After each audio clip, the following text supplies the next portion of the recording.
The record-setting 2025 mixed sale from the Standardbred Horse Sales Company totaled nearly $38.6 million, with an average exceeding $55,000, including the first ever $1 million weanling and first Standardbred sale to sell 4 $1 million horses. The 2026 sale is November 2nd through the 6th. Check out theblackbook.com for all the details.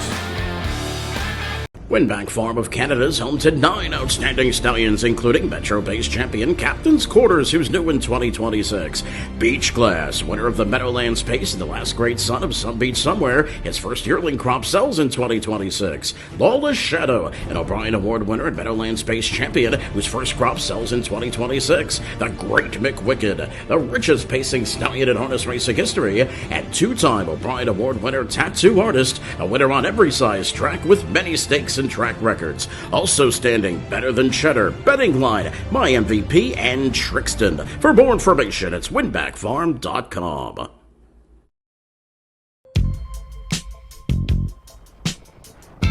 The starting gate is in motion.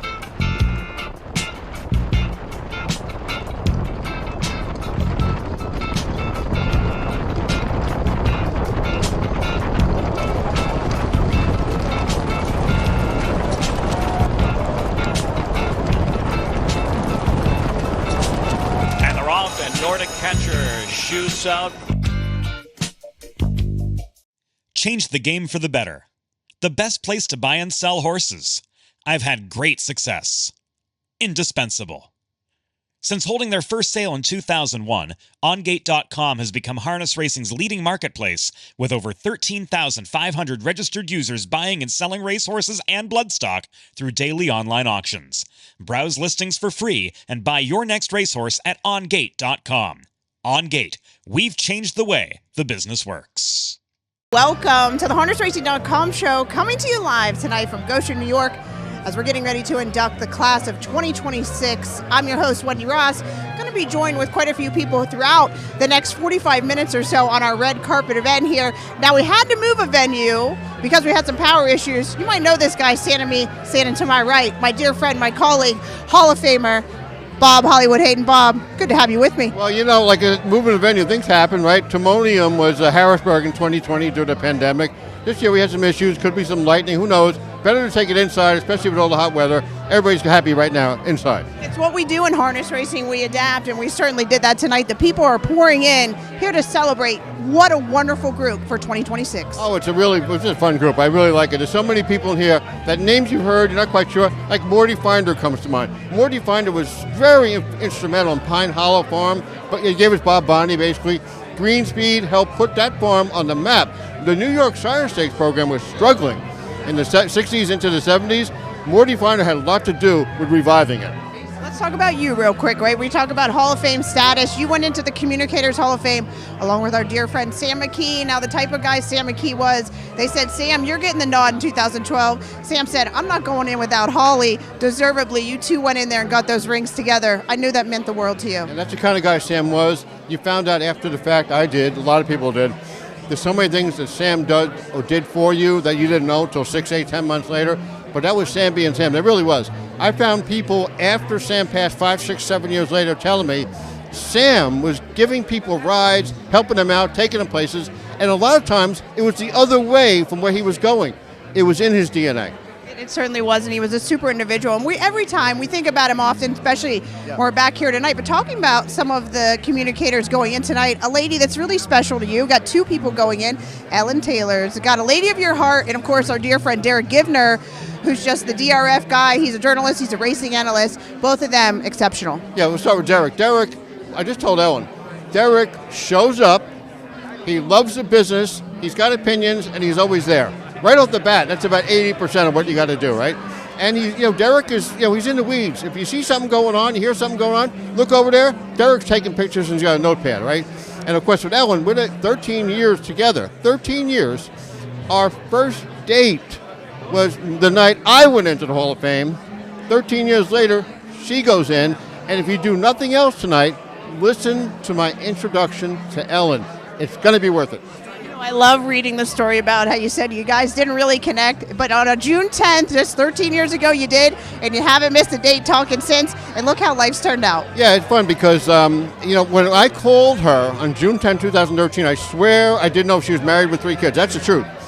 But at some point, I was going to get in touch and talk to her because I tried here or there. I was more curious what she was. Things happened, whatever, and we finally got together. It was the year I went in. It worked out. And the night I went in, my table was already full for the Hall of Fame because I was inviting. You're popular, you know that. But I was inviting people, or they were inviting themselves. Early on, I met Ellen after I was announced to be in. So you can't uninvite someone to your own Horse of the Year table, Hall of Fame table. So she understood, and she was a good sport about it.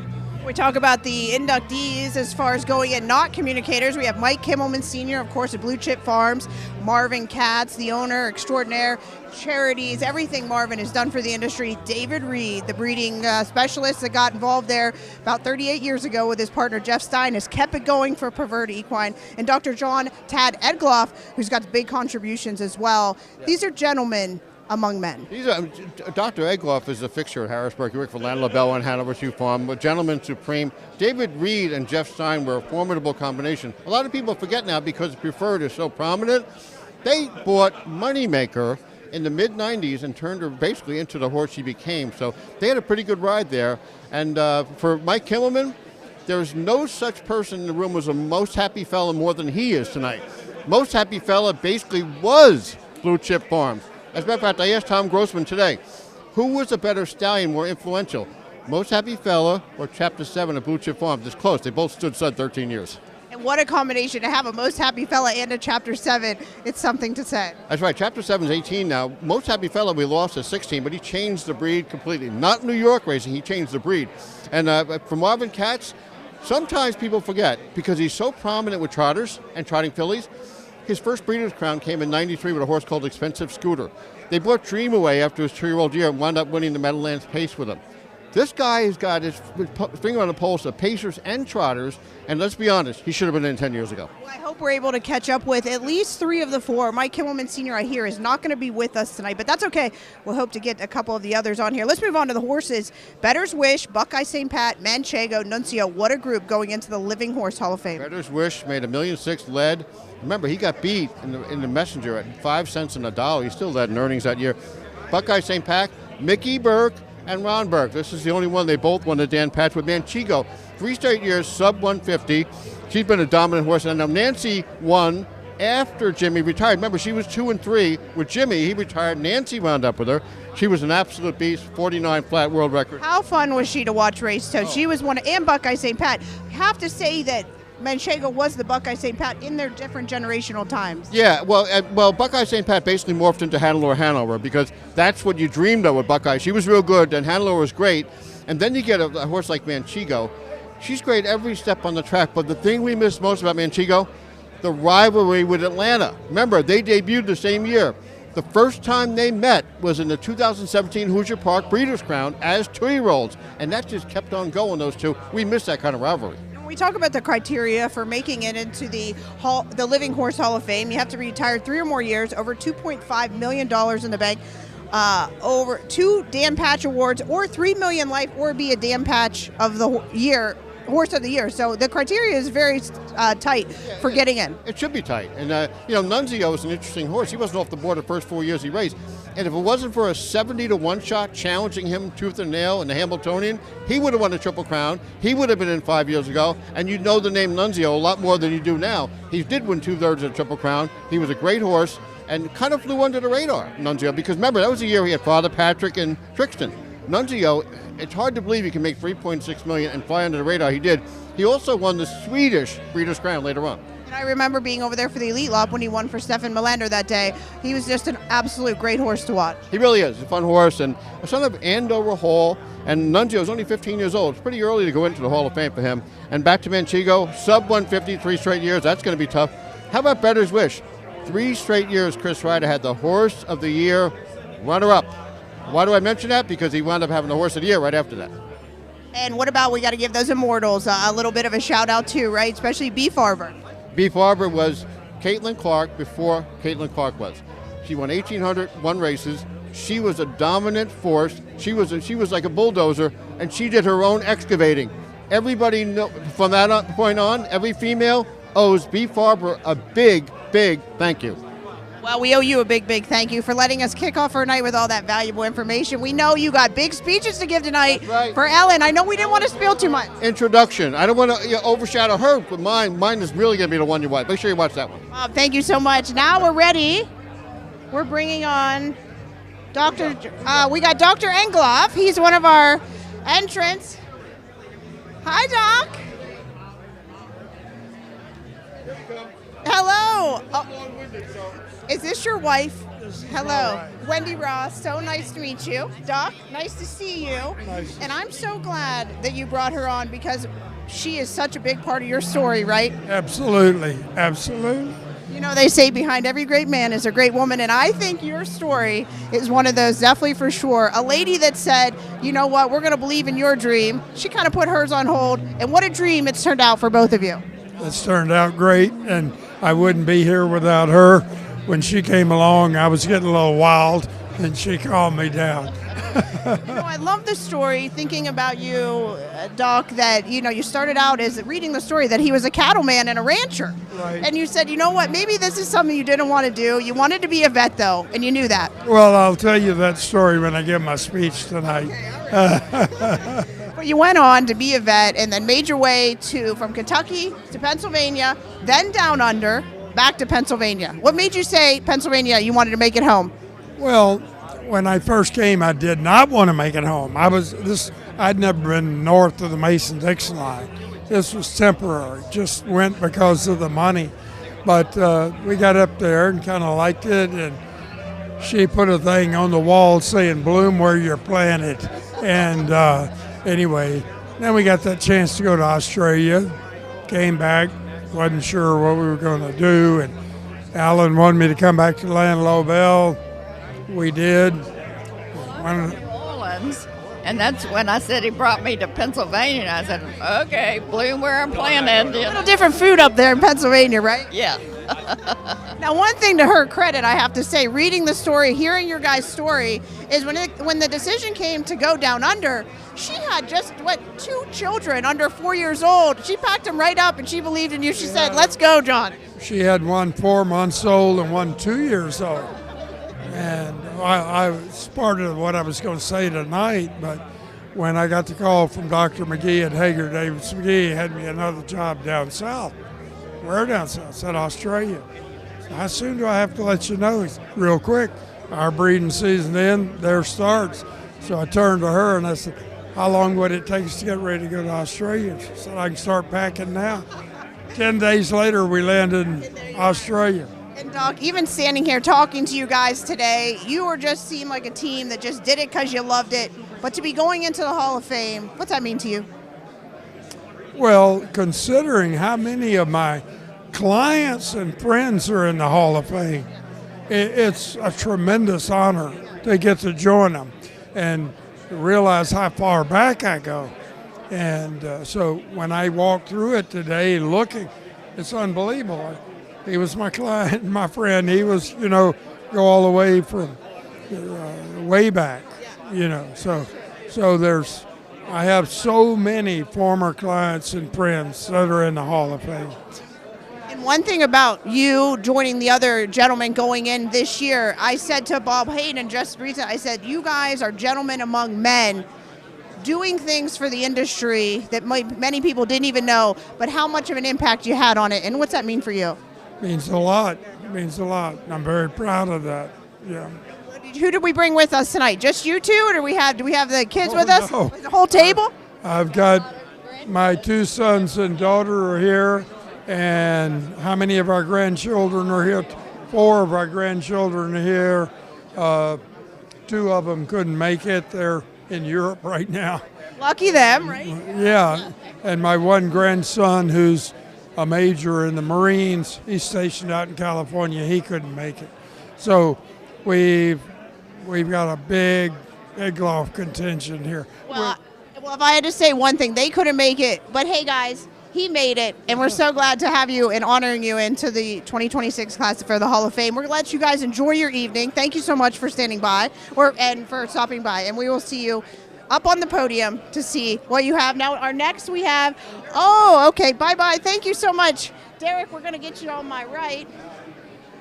I'm here. Can I just start? Big hug. Congratulations, my friend. Thank you. You know what? For the communicators, all of us communicators out there right now, I want to let you weigh in on this too. Congratulations, first off. Well deserved.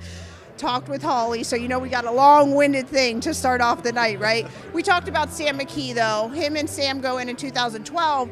Something else happened in 2012. You said, hey, DRF, harness racing matters. I'm going to take it over, right? And congratulations, and what a great example they were, and I know it's an honor for them. Look, Sam looking down to have you joining him on that wall. Yeah, I love Sam. I mean, Sam's probably the only funeral I went to, ever, because... And cried. Agreed. Same. Yeah, I mean, it was how could you miss that? And, DRF Harness started probably in 2011, 2010, just the idea of it, and then just keep pushing and pushing and pushing to try to get it done, and finally launched in 2012. And you know what? Here we are. We're still here. For a guy like you that wears so many hats, from having the journalism background and having all the hats, all the awards you've won, what do you like doing best? Do you like writing, or do you like? I like you're pretty good on air too. You know what really makes me happy? Doing the covers for the newsletter. I'm not a graphic artist. I don't know anything about that kind of thing, but I just enjoy putting it together and trying to come up with a good idea for the cover and looking at it afterwards. And sometimes I say, wow, I did a good job this week, When you talk about the success that DRF has and the impact that they have on the sport, especially for the handicappers and the bettors out there that gets all that information out to them, it's nothing to go on X or Facebook or any of our platforms and see you guys have that information out quickly. What does that mean for you to have it out and to give out that information to everyone watching? Yeah, we live in a now world. Everyone wants everything right away. And our original idea was, let's put it out there as soon as we can. Let's be the first one to put a recap story out there. Let's be the first one to put it up on X or something like that. And I think people appreciate that, and I think that got us some more eyes, maybe. It's kind of an interesting world we live in now, and if you don't do something in 3 seconds, they want to know why it wasn't there in 3 seconds. And then if you make a mistake in those 3 seconds, they're on you for making the mistake in those 3 seconds. So it's strange. When you think about everything that you've accomplished along the way, is there anything you're particularly proud of from all your awards and your accolades? Yeah, that's a tough question. You know what? I'm not really one to give a lot of self-praise. I guess my Hervey Awards, it's kind of nice to be recognized that someone read what I wrote and thought it was worthy of getting an award. So I'd go with those. When you think about the sport of harness racing, in our roles particularly, how do you feel like it's going moving forward? And are you proud of where it's been? I'm proud of the history of it. I'm proud of the work I've done it. I mean, I'd like to see it, move forward maybe as more of a communal thing, where everyone could just work together to move us forward. Because I think if you look at any other sports organization, they do it as a team when they move forward. They move forward with one goal, one agenda. And I don't know that we always do that. So maybe in the future, we could always hope. About the class of 2026, the gentleman going in here, we just talked to Dr. Engloff. Of course, Holly and I spoke on it earlier. Gentlemen among men, guys that aren't trainers. We don't have any drivers going this year, but we have guys that are game-changing guys behind the scenes over the years. Absolutely. A guy like Dave Reed, I don't know how he runs the sales company and gets it all done. And you watch him at Lexington, he's running all over the place like crazy. It's amazing watching him run all over the place. And I'm like, wow, that guy's working up a good sweat there. He might be working harder than me. That's impressive. Now I know before I let you go, we're so glad to have you on tonight. You have your family with you. I see your daughter just celebrated a birthday. Absolutely. Jenna just turned 20. She's going into her junior year of college, and hopefully a couple of years from now she can find a good job. And I don't know that it'll be in harness racing, but it might be in sports somewhere. That would be nice. It's really cool to get to meet her. We've got to see her out on the road over the last couple of years. She loves seeing you, and she's proud of her dad. Absolutely, and my younger daughter Emily as well. I mean, she's 15. She's got a couple more years to go before she gets there, but I think she likes the horse racing more than Jenna does. Jenna's not really a horse racing girl, but Emily, you bring her to a barn, she'll feed some carrots, she'll pet the horses, she's into it. Derek, thank you so much for stopping by tonight on our red carpet. So well deserved, and I know you deserve be up there on the wall with all the other great communicators we've had. We're going to wish you a great night tonight. We're going to welcome in the other communicator tonight. Thank you, Derek. Oh, there she goes. She does deserve that. There you go. My very favorite. Hello, Ellen. How are you doing? Just fine, thank you. Now, this is funny because Holly, I had to be Mama up here, and you, I'm down here. Yes, always. Now, how are you feeling tonight? You look lovely. Thank you. Now, I was interviewing Bob, and I said, how's Ellen doing? He's like, oh, she's nervous. She's nervous. You seem cool as a cucumber. He's more nervous than I am. I think he is, right? And I kept him under control. I said, Bob, you got to only give us tidbits tonight. I don't want to hear the whole speech here on the red carpet, right? You got to save it for the podium. Yes, absolutely. Now, let's talk. I don't have no idea what he's going to say. Well, you know it's going to be good, right? Absolutely. It definitely is, and it's so well-deserved for you. Let's talk about all your work. You've done 30-plus years with the Harness Horse Youth. Actually, 48. 48. Oh, my goodness. Is that your mom included, or is that you personally? That's me personally. That's a good run, right? I was 13 when I started. So we're going way back, way back. Okay. Well, I think I read something where it said kids and horses equals magic. But let me say, you've made magic out of this foundation. Many kids' smiles, and you've gotten so many young kids into it over the years. I looked around Goshen today, and it was very gratifying because there were so many graduates, and I was going, that one, that one, that one. But we couldn't do it without support. And they come up to you and they said, hi, Miss Ellen. Everyone is always so excited to see you. Absolutely. Now let me talk about your parents that aren't with us any longer. Your mom, Margot, went into the Immortal Hall of Fame just 3 years ago. You said, Mom, I'm coming too, right? But thank goodness we're still got you here. Well, it was an honor for her. And I'm humbled. That's for sure. Now, all the things that you've been accomplishing over the last couple years as far as the accolades, I was so excited. It was such an honor for me to interview for the Lady Pace Honoree down there in Delaware last year and to be welcoming you into the Communicators Hall of Fame alongside Bob and so many great others. That's got to mean the world to you. It does. It really does. And like I say, there's no substitute for being honored by your peers. And I know you talk about being honored by your peers, but I know how much your parents meant to you and the foundation they laid. And you've kept their legacy going, the person you are, and of course getting in here to the Hall of Fame. There's just not enough words, I think, to really say how special it is. That's true. Well, Ellen, I'm going to let you get back to it. I know we're so glad you found time for us. And we're going to wish you the best of luck tonight and keep Bob under control, okay? I know you will. Yeah, Thank you so much, and we're so good to see you. Who do we have? Oh, Mike Kimmelman. Okay. We have Mike Kimmelman Jr. as Mike Kimmelman Sr. is not going to be able to be with us. Hi, Mike. Come over here to this side. Good to see you. How are you? How are you doing? So we're not going to be able to see your dad tonight. No Chief tonight. Okay. But he was coming, and with 105 on Thursday when he was supposed to start the trip, his doctor told him, you're out of your mind. You're 87, and you only get a chance to mess it up once. So you're staying home. Let's talk about 87 years old. And, of course, what a family tradition going all the way back to your grandpa, Oscar, who then bought the farm, the 600 acres, Blue Chip Farms, Blue Chip, tradition, harness racing. It's what you think of. Yeah, there's no question. I moved to Delaware a little over a year ago and drove in last night. We're driving around and went through the farm. And, Oscar and my dad were members of this country club that we switched to, 40-something years ago. And it's home up around here. It's very familiar. So we drove around a bit, and the kids were up from Carolina and Jersey. So it's a lot of great memories around here. Now, how about your dad? All the responsibility he had, of course, being a Wall Street banker for the time that he was, and then running Blue Chips Farm for a lot of the time until he passed it on there. Wow, that's a lot to accomplish, and what a great run he had under him. Yeah, no question. And maybe the most unusual thing that he did with all of his accomplishments, I'm sure you're Moira say tonight, 25 years after he cashed out, no skin in the game, he's still on the Hamiltonian Society.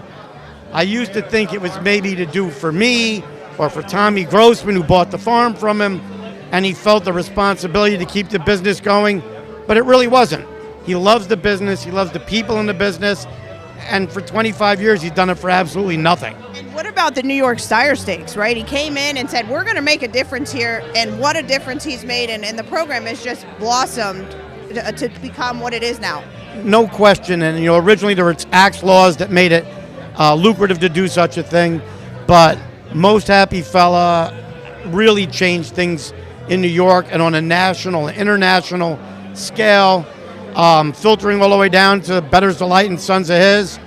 But Speedy Crown came behind him once Lana Lobel showed up, and Pine Hollow was here, and Castleton Farm had a presence. But it all followed on the heels of the New York Sire Stakes program and what they were able to do, generating money at the time from purses. And then eventually, New York followed behind Canada and Delaware, got a VLT program, and there was a rebirth, and we did it all over again.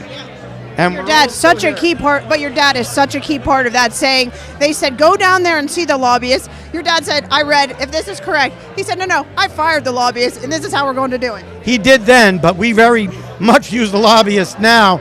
They hold the keys to the city now, so we do need them. But he told the story, and we continue to tell the story of green space. And, it's an agricultural business that has a great relationship with gaming. But without the ag side, I don't think we'd be here, because we couldn't tell the story we tell. And without the gaming side, we wouldn't be here either. So it's a good marriage. Mike, if you had to walk away tonight, and people watching or everyone that's coming tonight, what would you want them to walk away knowing about your dad? He loves the business, and he loves the animals. He loves the people. He just loves the people. He fell in love with the business as a kid. He's incredibly good with numbers. So was his father. They always felt they had an advantage. They loved gambling on the racing, but the excitement, the business introduced him to amazing people, and that's his real love of the business is the people in the business. And I said this to a couple of other guys going in with this group of 2026, the Hall of Famers. They're all game changers in their own right, and your dad is definitely doing that, especially here in New York for Blue Chip. Yeah, in Canada, they have for their Hall of Fame, they call them builders. And I think that you're seeing, people involved tonight as a group that are people, we see you every year at the USTA meetings. You know what it takes to move the needle this much. How much time over years and years of proactive work that nobody sees. And there's a lot of people in the business that take and earn on the backs of the people that lay those foundations. A lot of the people tonight are people that have laid those foundations. One more thing before I let you go. Of course, Blue Chip right down there in Wallkill, New York, right down the road. And your dad makes it here to the Hall of Fame at Goshen, New York, right down the road. What did he say when he found out? He was really thrilled, and his contemporaries, many of them that aren't with us anymore, are in there. And he served with so many of them on the things that they were working to do. But they were friends, and like you can go through the list. I'll name a few tonight. It doesn't even begin to scratch it. I grew up with all these people, and most of them were babysitters to me, and to be, as he put it, reunited with some of his best friends and heroes is really big for him. Mike, thank you so much for stopping by. We're sorry we missed your dad, but hey, 105 degrees. Doc said not going to be able to do it, so we're going to let you go. I'm sure you got a great evening planned to celebrate your dad tonight. We have another gentleman coming up, another guy from New York. You might know this guy.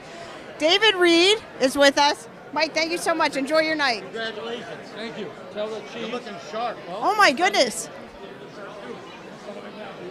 Wow. He would have if he made it. Hi. Congratulations. Wow. Thank you very much. Congratulations. I go back to our interview last year in Lexington, right? To be back here, now we know you made the class last year, but to be having this interview again here as you're getting inducted, congratulations, my friend. Yeah, no, listen, it's great. And when it first happens, it really hasn't sunk in, but it's more of a reality now, and you're here and things like that. And, as I'll address in my speech tonight, just to join, so many great horses, great people, great institution, a lot of history, and to think that your name's going to be there forever that's pretty special. I was talking with Derek Gibner just a few moments ago, and we mentioned you, or you're running around the sales. He's like, Wendy, I don't know how he does it. And I said, I agree. We have the glasses up on the head, glasses down. We're in, we're out. The sales.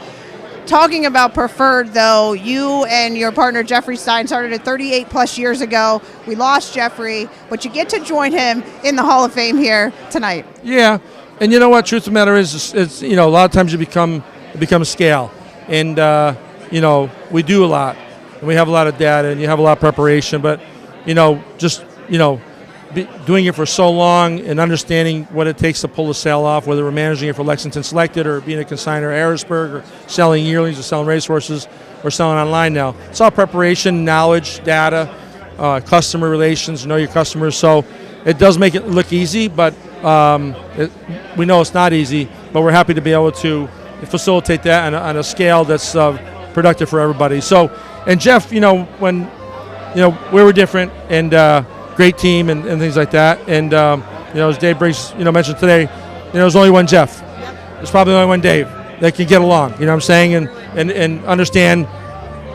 Jeff and myself, we knew back of our hand, in front of our hand. If someone said Jeff said this, he'd always say, I don't think Jeff would have said that. Or someone say, hey, Dave said this, he would say, Dave, did you say that? No.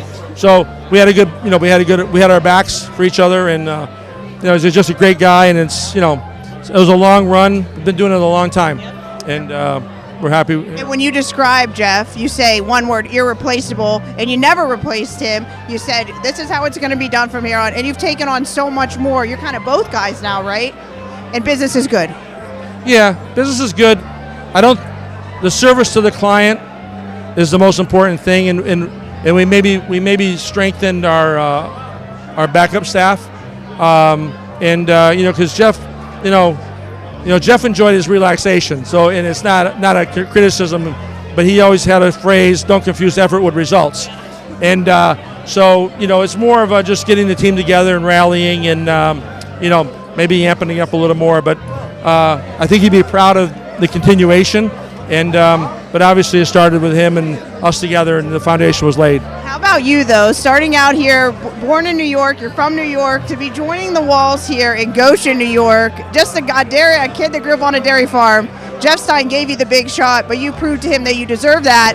How do you feel, though, going in, knowing that you did it? You literally did it, and you did it selflessly, too. Yeah, I think you don't think about it. I think you just do it. And I know that's the case with myself. I'm not a very egotistical guy, and I'm a team guy, and I'm a we guy, and I'm not an I guy. And there's a lot of people, as I'll say tonight, there's a lot of people who make this night special, not only for the institution, but for myself and our organization. And there's a lot of organizations, like Lexington Selected, Tattersalls, Red Mile, even the sales when we had at the Meadowlands. The Meadowlands, they received income for that. So it was good for the Meadowlands to be able to host that. And by losing that after COVID, they had to readjust. And there's been such a long period of time. You have to adjust, readjust, and adjust again. And I think that's one thing, that the validity of our organization, we've been able to do that almost seamlessly. And I think there's a feather in the whole organization's cap. Before I went on tonight, I was catching up with Frank Antonacci Jr., and his dad Sr., who's a very wise gentleman. All of the Antonaccis and they're all here in the Hall of Fame. They have only the highest things to say about you. I know that means so much. It does. One of many. Yeah, but part of the reason why I'm here is because I hang around guys like them. That's the key to life, right? Yeah. Hang around. We always say surround yourself with good people, and just always try to be kind, try to be fair, but surround yourself with good people. It makes a big difference. I love this outfit tonight. I have to give it compliments. You got to, of course, have the preferred maroon tie on, right? Now, who dressed you tonight? Was this your idea? It was actually my idea initially. After watching the O'Brien Awards, seeing Marvin in a black tie, I presented to Janet, and I said, what do you think? She said, I think it would be great. Has anybody ever done it? She says, not to her knowledge. So then she said, but you got to get everybody on board. So I called Marvin. He was going to be on board. And then I saw Tad Egloff. He's right behind me. He's next to us. He's on board. He said he was going to be on board, but... He's on board. No, Tad Egloff. Tad, no. Marvin is on. He was, yeah. So Marvin new Marvin looks like $1 million. I look like $100,000, but that's okay. No, I don't believe that. Well, you're both worth way more than that, and we're so glad to have you. In this class is exceptional, as I've been saying, this whole red carpet. No trainers, drivers going in tonight, but this group of gentlemen, you included, game changers across the board. Right. Well, listen, I said that to Yannick congratulated me today, and I said, well, it seems a little weird, no drivers and trainers to go in. And he said, well, listen, it's a lifetime achievement. It's a lifetime of work and whatever. And to hear that from a Hall of Famer like that, it's Chuck Sylvester, Michael LaChance, John Campbell, and all these names that you idolized before they're making these comments to you. That's it really does. That's what it's all about. Yeah, hits home for sure. Well, we're going to let you get to it, and we thank you so much for stopping by. If you want to watch our interview from Lexington, Kentucky last year, it's on our U.S. Trotting page. It was a great interview. Really had a lot of fun. You find out a lot more about David Reed. David, from dairy farming to a boy on the dairy farm, which I know you're proud of, to right here to the Hall of Fame. Congratulations. Thank you very much. I appreciate it. Yep, thank you. Oh, hot dog. So good. Looking so dapper. Now we're coming. Oh, hi, Mr. Katz. How are you? Bring her on. Bring her on. Doctor, hello. So nice to see you. Hello, Wendy. Hi, nice to see you. I love this dress you have on tonight. So now we just interviewed David. Yes, He's yes. black tie. Yes. Now he said you were gonna. You got the memo. You guys got the memo. So it was David's idea. He thought, let's raise the bar a little bit. And so he said, let's the four of us, more of the inductees. So, but I said, I'll only do if everyone else agrees to it. So the four of us agreed to it. Maybe it'll be trending for next year, right? We're going to up it up a little bit, right? Exactly, raise the bar. Marvin, it's so nice to have you on, and so well deserved to have you joining these halls for the American Hall of Fame. It's something. Congratulations. Thank you, Wendy. It's an incredible honor. I've got goosebumps. I'm thrilled. The best part of the story I love is, I know Dave Briggs just put out a story about him's challenge accepted was kind of the thing, to where you love a challenge, right? From your career. So I love the story that you read about you sitting up in the Red Mile. You had no really great horses. You said, why am I here? Am I even going to have a horse to race here with just a turn of the fist and a little bit of luck, which we all make our own luck. So I know you did that somewhere along the way. Here we are. Yeah, so I'm sitting up in the grandstand of the Red Mile, and you know how much I enjoy it and how much success we've now had there. And I sat there wondering, what do I have to do to have a horse race there? Not alone win, just race there. But fortunately, we've had great horses, and we're very thankful. Now, if I had to ask one question, and I don't mean to put you on the spot, because you guys have had so many great memories, great horses, great moments. Is there one that sticks out, though, that you'd want people to know that was your favorite horse, favorite memory, favorite win? My favorite memory is meeting my wife. Oh, wow. Oh, my goodness. Sort of partial to the sisters. Yeah, Ariana G and all the time. It's a remarkable feat. We bred them both, and they won the Breeders' Crowns, the Hamiltonian Oaks, back to back, and we bred them. And it's just I don't think it's ever been done, and I doubt it'll ever be done again. Well, you have to wonder where the most success comes. Is it from the owning side of it, the breeding side, or the philanthropy that you've come in and that you've brought in the last couple of years for the Breeders' Crown Challenges, raising almost upwards of $3 million? That's something. I mean, what do you think you hang your hat on the most with those three accomplishments? They're all great. They're all great. Not one particular thing. They're all great, Wendy. What do you think? I think they're all great, but I think he's distinguished himself in the industry by starting the philanthropy and giving back to every community that we race in. And I think that will be part of your legacy, and never forgotten, that it's not only that we're in it for the racing or the breeding, but we recognize the fans, we recognize everyone that is a part of this wonderful industry, and Marvin found a way to capture it and give it back, and each year he makes it better and better, if you know. You certainly do. And if you think about the horses, $5 million, you've had 5 horses that you've bred, that sold for over $1 million. Wow. Yeah. Just a testament to the people that we work with, and the Broodmare Band, and the program that we develop.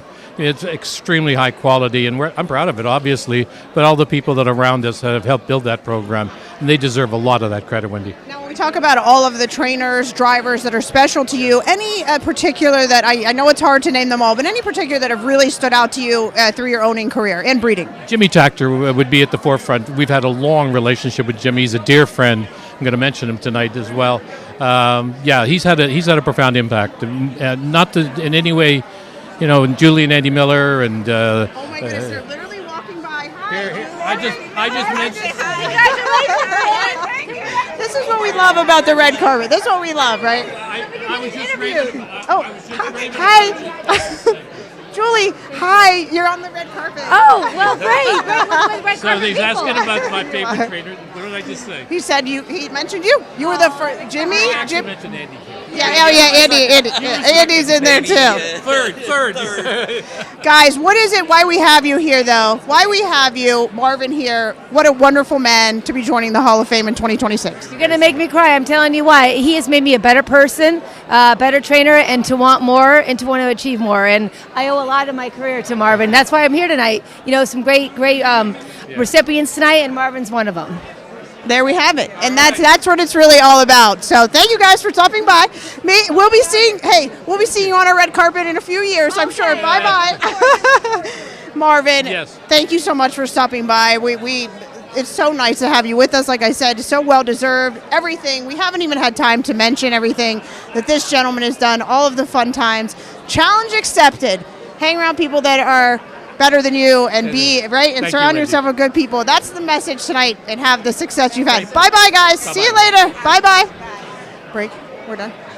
Oh, we're done? Oh man, they're telling me we're done, everyone. We have a great night to look forward to honor these this great inducted class of 2026. We hope you enjoyed our red carpet. It kind of comes and it goes really, really fast. Until next time, I'm Wendy Ross for US Trotting. Stay with us to enjoy the festivities and all of the ceremonies coming your way this evening. Thanks for watching. The record-setting 2025 mixed sale from the Standardbred Horse Sales Company totaled nearly $38.6 million, with an average exceeding $55,000, including the first ever $1 million weanling and first Standardbred sale to sell 4 $1 million horses. The 2026 sale is November 2nd through the 6th. Check out theblackbook.com for all the details. Winback Farm of Canada is home to 9 outstanding stallions, including Metro-based champion Captain's Quarters, who's new in 2026. Beach Class, winner of the Meadowlands Pace and the last great son of Some Beach Somewhere, his first yearling crop sells in 2026. Lawless Shadow, an O'Brien Award winner and Meadowlands Pace champion, whose first crop sells in 2026. The Great McWicked, the richest pacing stallion in harness racing history, and two-time O'Brien Award winner Tattoo Artist, a winner on every size track with many stakes and track records. Also standing Better Than Cheddar, Betting Line, My MVP, and Trixton. For more information, it's winbackfarm.com.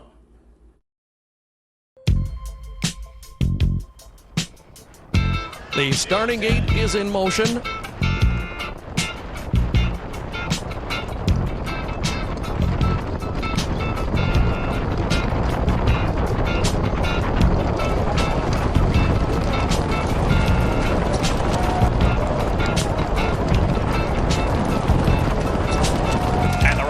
Nordic catcher shoots out. Change the game for the better.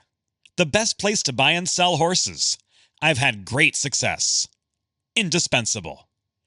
Since holding their first sale in 2001, OnGate.com has become harness racing's leading marketplace, with over 13,500 registered users buying and selling racehorses and bloodstock through daily online auctions. Browse listings for free and buy your next racehorse at OnGate.com. OnGate, we've changed the way the business works.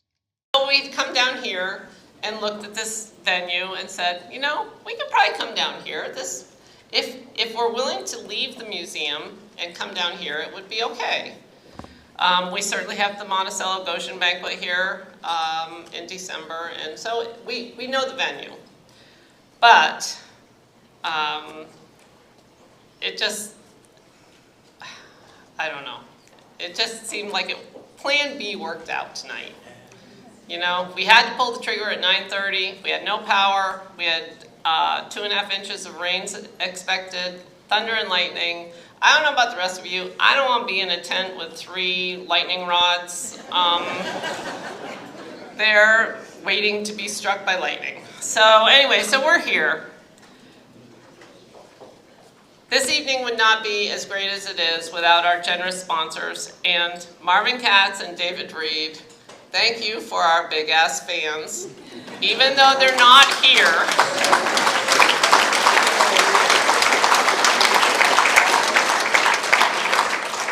we just didn't bring them down here. We didn't have a truck for those. I want to thank Kimmelman and Baird LLC for the open bar.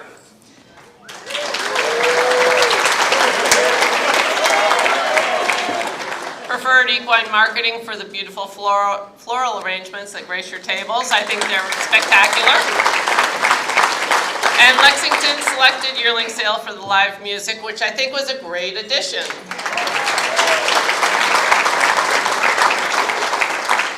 We're happy to feature 2 premier auction items again tonight, as we have in the past. The New York Yankees General Manager's Suite, donated by Brian Cashman, and the Great Horse Golf Package for 4, donated by the Antonacci family. Thank you.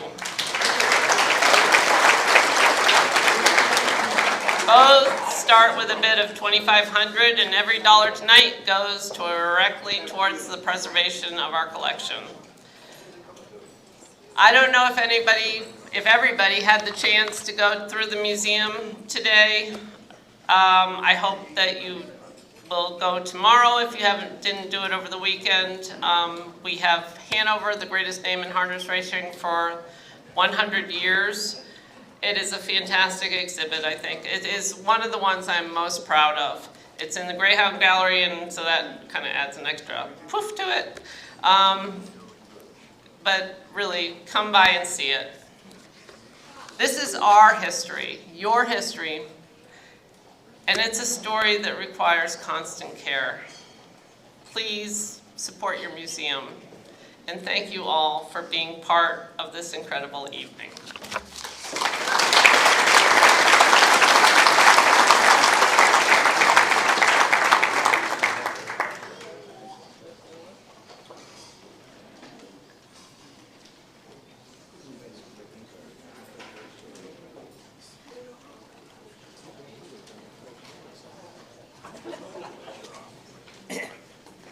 My apologies, I needed a 30-second timeout because we have a little adjustment.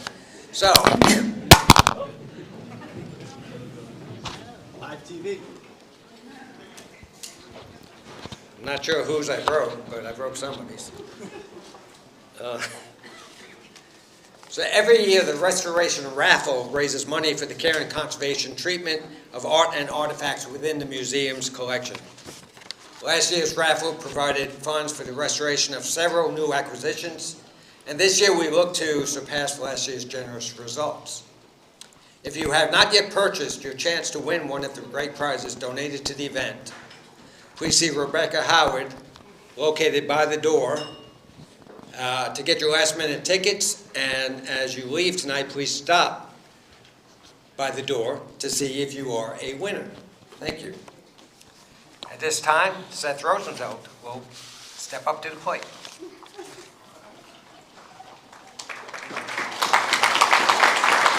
Thank you. Thank you. And after this, you won't see me anymore. I'm happy to report. With a 2-year-old record of 148-3, earnings of over $1.2 million, Bojangles won all 12 of his starts, including the Grade 1 Metro and the Grade 1 Breeders' Crown, and did so in unbelievable fashion. He was voted the Dan Patch and the O'Brien Horse of the Year. Accepting is his breeder, David Heffering.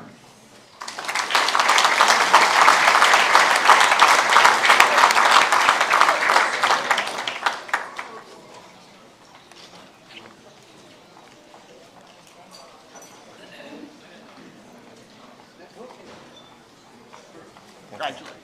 Thank you. Seth? Hold on. Seth. We actually have it. That's good. Thank you. This is that'll go. Let's see.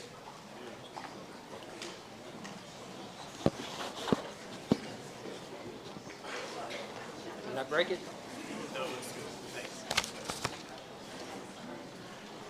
For those of you who have been here in the past, you kind of know the sequence of events, but tonight we're going to change it up a little bit, keep you guys guessing. So, this year, our first award winners are going to be 2 of our 4-legged immortals. A winner of 30 out of 42 starts with 3 Breeders' Crown wins, 3 Dan Patch trophies, earnings in excess of $1.9 million. He set a world record of 148-4 at 3 and became the first horse ever to break 150 on a half-mile track. Jenna's Beach Boy is a true immortal champion. Accepting for Jenna's Beach Boy are his owners, Lee and Linda DeVisser.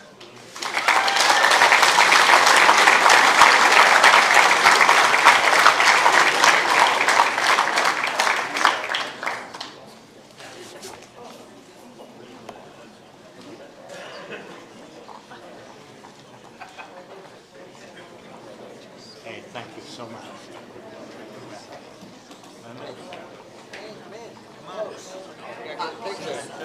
Marco, Mark, over this way. A little more this way. Okay. You know, these photographers are always picking. Right here. Okay, Mike. Thank you. Thank you.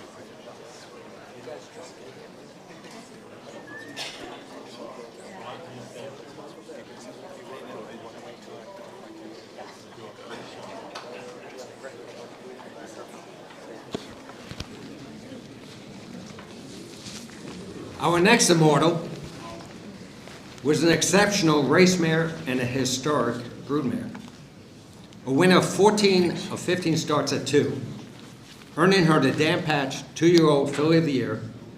She had 19 wins and 31 career starts and earned in excess of $1.2 million. A great race mare.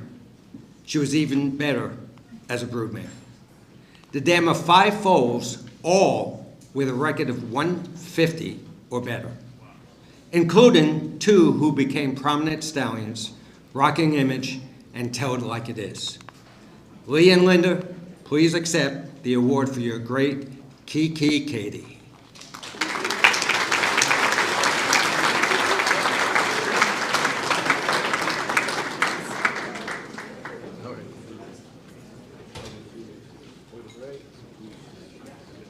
My turn. Okay. Thank you. Good. Thank you so much. Please. I just want to say a moment. Thank you so much for nominating Jenna's Beach Boy and Kiki Katie to get these awards. It's a true pleasure for Linda and me and Jenna to get these awards. Jenna is the one that named Jenna's Beach Boy because her name was Jenna, and Grandma said, "It's a colt. You can't call him Jenna." No, she said. She was 8 years old. She said, "No, I love Jenna's Beach Boy." So anyway, that's how Jenna got his name.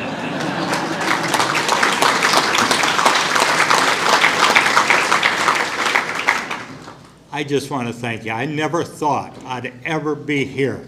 My mom and dad sat at the Ottawa County Fair in the second row up there watching the harness racing going off at the Ottawa County Fair. And here, I wish my mother could see us tonight. It's unbelievable. Thank you so much for everything you do for the harness racing. You're a good supporter.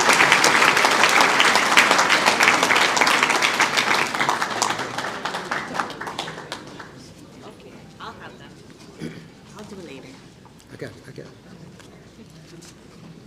At this time, will Moira Fanning please come up to the stage to announce our first living Hall of Famer? Moira?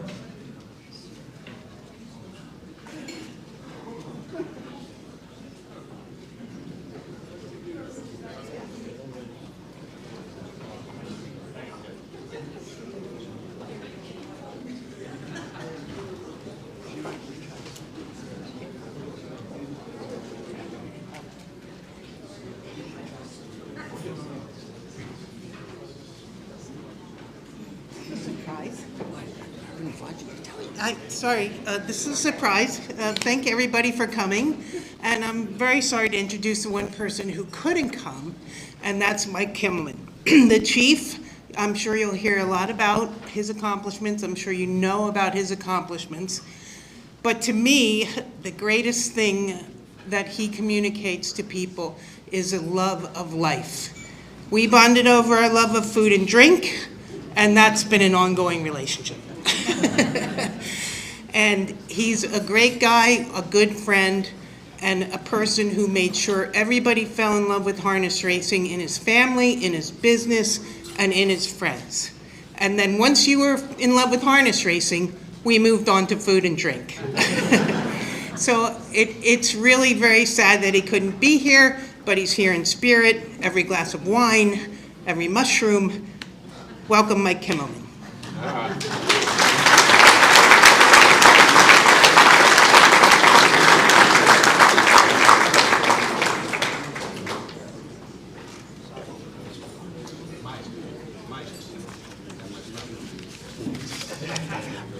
the original Mike Kimmelman's from New York. I am Mike Kimmelman, but I'm from Delaware. That said, most of you people from New York are a lot nicer than I've been told. Thanks, Moy. Chief often says you carried him longer than his mother. We know that to be true. My dad is very sorry he couldn't make it. It was very important to him to make this trip. On top of looking to come here, he's a great-grandfather for the very first time. His great-granddaughter Penelope was almost born at Madison Square Garden, but since she's here, a few hours after the Knicks lost their last game, they haven't lost since. For those of you that don't know my dad well, we do refer to him as the Chief. Chief would want to congratulate all the deserving award winners and honorees tonight, and he would like to thank the writers and anyone that had a hand in reuniting him with his friends and his contemporaries in the Horse Racing Museum. Chief started in this business like most. He loved the racetrack, loved to bet on the races. In 1995, Chief and his dad Oscar bought their first horse, Meadow Tarport. He won his first race. Then they cashed. The favorite in the race was a mare named Laughing Girl, and she was the back half of their exacta. He remembered how game she was and that she got a much tougher trip than his horse, and it left an impression on him that he never forgot. Chief met Norman Woolworth at his farm in Kentucky, and watching Norman at his farm and the way he interacted with the people there, he said to himself, when I grow up, I want to be like Norman. Norman owned Laughing Girl, and Chief really wanted her first foal. Eventually, Chief got that foal bought from Stanley Dancer, and his name was Most Happy Fella. Norman was a huge supporter of Blue Chip and a great friend of the Chief's. They were both on the executive committee of the Hamiltonian Society, and along with a lot of other great people there, they pioneered some great causes. In 1970, when Most Happy Fella was winning the Triple Crown, Blue Chip won the filly version of Pacing Triple Crown with 3 different pacing fillies, all of which were picked out by Hall of Famer Hal Jones, who was the manager of the farm at that time. Both Bill Brown and Most Happy Fella arrived at Blue Chip at the same year. It was quite a surprise that Bill Brown and his family would leave Castleton Farm in Kentucky. He was well regarded for his accomplishments there, and the arrival of Bill and Most Happy Fella spoke volumes to the business that Blue Chip in New York State were very much the real deal. People make the world go around, and my father is so honored to be reunited with friends and heroes like Billy Houghton, Stanley Dancer, Bill Popfinger, George Schulte, Del Cameron, John Campbell, Frank Antonacci, and so many more, with a very special shout out to his good friend that he's had so much fun with, Michel Lachance. Thank you all for sharing this with him, and as the Chief often says, live life, it's the greatest game ever invented. Thank you.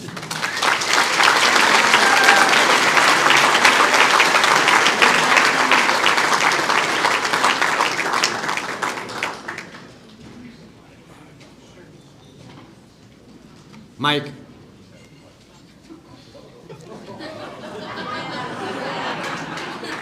No, he didn't get called to the principal's office. I'm just saying. You're too fast. Oh, there's jewelry. Yeah. And as Bill Poffinger says, it's real diamonds. Over this way, Lou. There you go. We're not getting the case. Mark first. Mark first. Right here. Okay, now my turn. Thank you. And a box. Thank you. Box. No charge.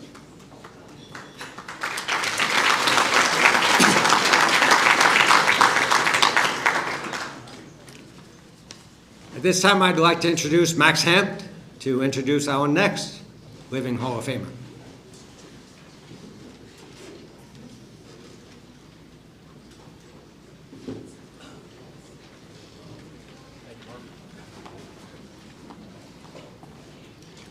Good evening. It's my pleasure to introduce our next inductee, Dr. John M. Egloff, better known to most of you as Tad.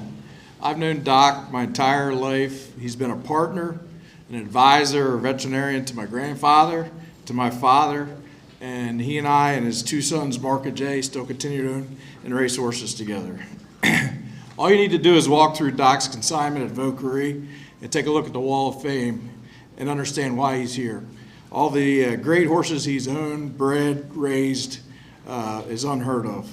And it's not only a breeder, it's the work he's done behind the scenes. He's been a longtime member of the Hamiltonian Society, a founding member of the Standardbred Breeders Association of Pennsylvania, a member of the trustees of the museum, and a commissioner of the Race Commission of Pennsylvania. As my father said, he's the best damn veterinarian that you could ever have on a farm. It's my pleasure to introduce Doc Egloff.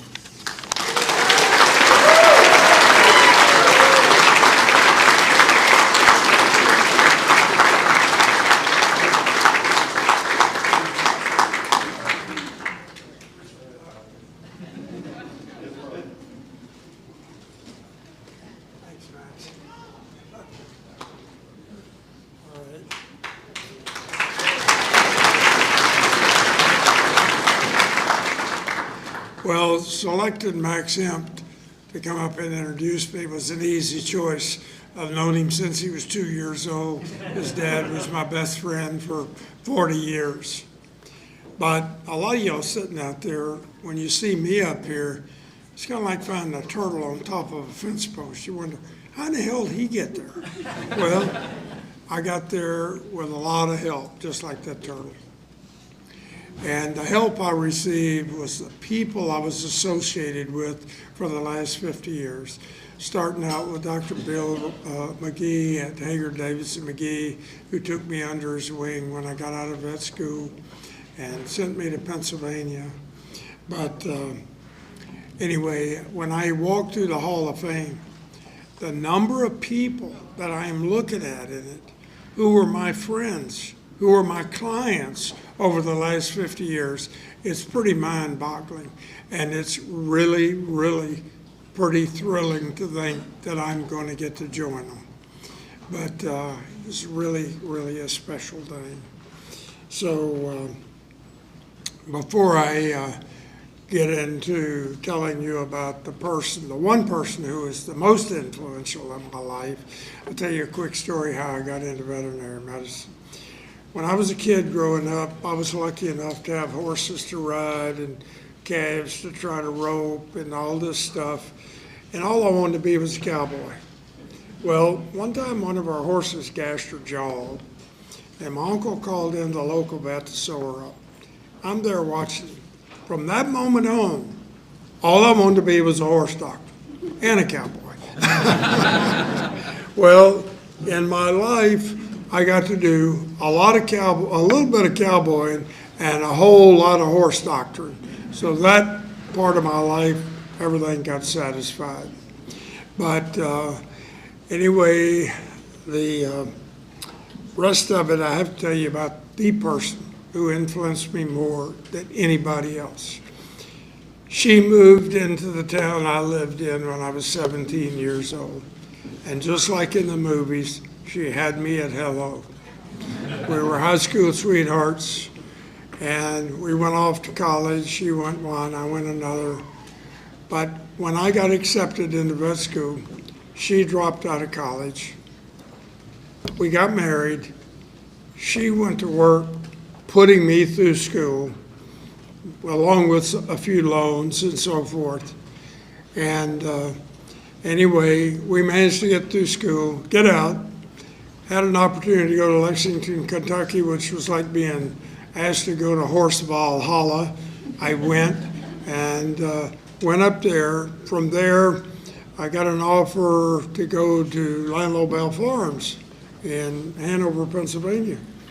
I didn't even know what a harness horse was. I grew up with quarter horses and thoroughbreds and just plain old ewes and stock.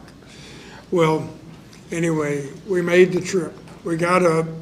We're there for the breeding season. When I got there, it was the middle of April. I had one mare in foal. We had 400 mares getting full. Anyway, I got through it. At the end of the year, Dr. McGee called me and had another job for me down south. I said, where down south? He said, Australia. So I said, how soon do I have to let you know? He said, pretty quick. Our breeding season just ended. There starts. Well, I turned to Judy. She had a 2-year-old and a 4-month-old baby. And I said, how long would it take us to get ready to go to Australia? She said, I can start packing now. 10 days later, we landed in Australia with a 2-year-old and a 4-month-old. Not many people got a wife like that. Well, that was one of the greatest adventures of our life over there. Anyway, when we came back, we ended up coming back to Landlow Bell. We were there for a while. I got an offer from Dr. McGee to go back. That time I'd gotten used to being a big fish in a little pond, and I really didn't want to go back to being a minnow in that huge pond. So we went on and did that.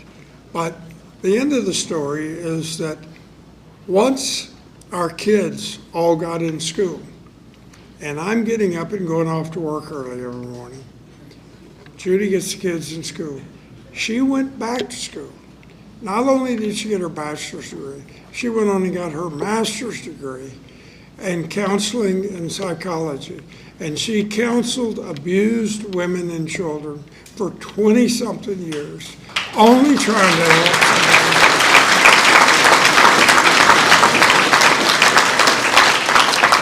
So it's pretty obvious who the most influential person was in my life. It's the love of my life.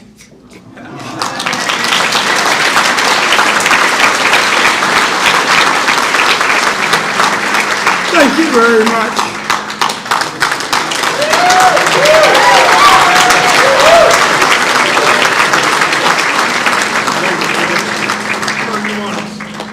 That's good. Hold it up, Mark. I want you to hold your ring up. Put your hand underneath it.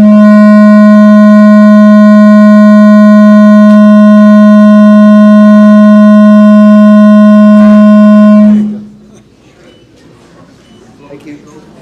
Thank you. Thanks, Max.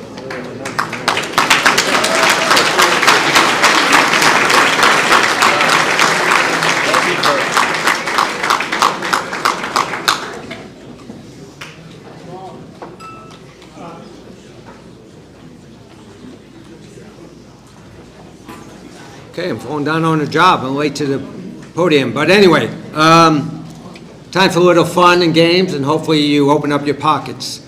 At this time, Chris Tully will start our auction of the Great Horse Golf Package, as well as the New York Yankees. Brian Cashman, John Cashman, God bless him, George Steinbrenner, I have near and dear to my heart. But anyway, the suite at Yankee Stadium and the golf venue at Great Horse. So, Chris, tell us what we need to do.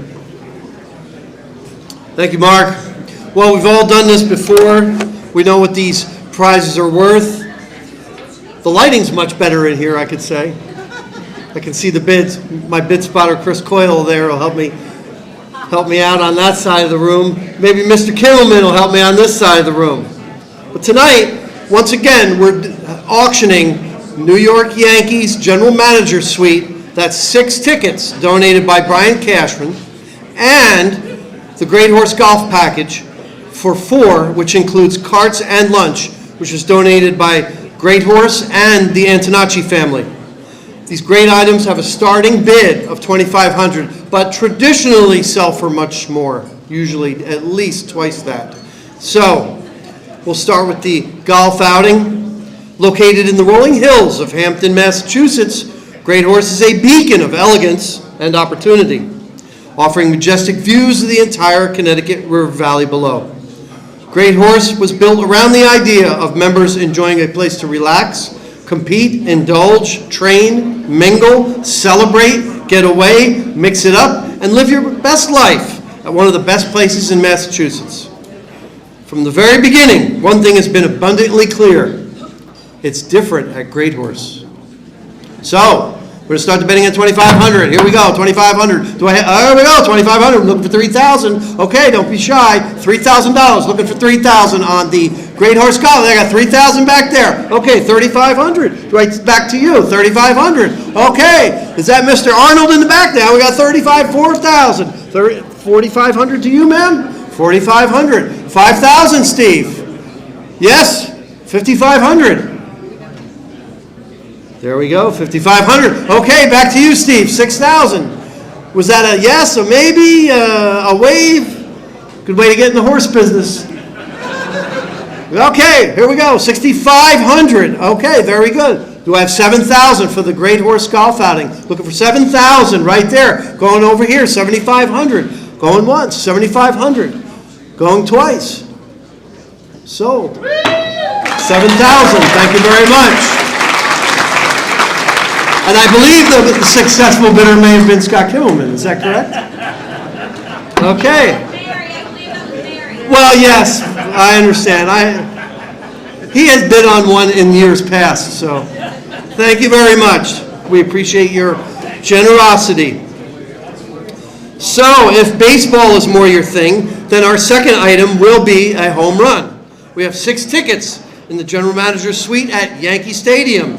These seats are not available to the public, and tickets are only redeemable through tonight's successful bidder. Fully catered with indoor and outdoor seating and parking for 1 vehicle. Tickets are for a mutually agreed upon date during the 2026 regular season only, subject to availability and cannot be rolled over to 2027. This special package is donated by Brian Cashman, son of the late Harness Racing Hall of Famer, John Cashman. So, once again, we're going to start the bidding at 2,500. I got my bid spotters ready. Okay, who's going to give me 2,500? Oh, we got bids everywhere. 2,500, 3,000, 3,500. Any bids over here? I don't want to leave you out on that side of the room now. 4,000, 4,500, 5,000, 5,500. I got 5,500. How about 6,000? 6,000. 6,000. Oh, there we go, Mr. Antonacci. Okay, 6,000. We got a $6,000 bid. Very good. Okay. Waiting on a phone bid here. I'm sorry. 6,500 to you, Ms. Terhune. One moment, please. Now, if this was Tom Caldwell, I don't know if there would be a one. We're not going to wait. That's right. Here we go. We have a final bid of 6,000 on the floor. We're looking for 6,500 over here. Anybody else? 65. All right, here we go. 6,500 right here. Back to you for 7, Frank. Okay, 7,500. Yes. 8. No. 10. $10,000. Okay. Woo. Well, I don't know what to say. I'm speechless. So we should close the bidding at 10,000 unless there is an $11,000 bid out there. Thank you very much.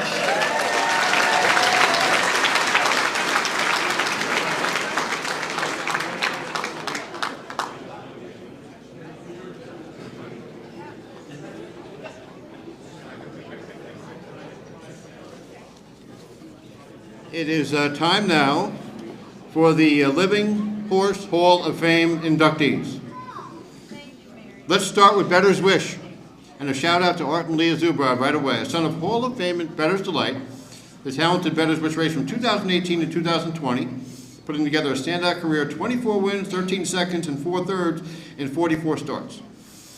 He topped all standardbreds in 2019, banking $1,643,000. Remember, he was second in Messenger and second in the Breeders' Crown, and he still led.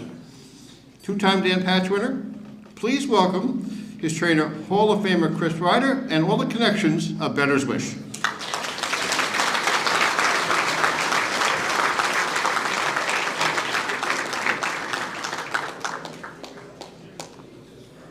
Okay, hi.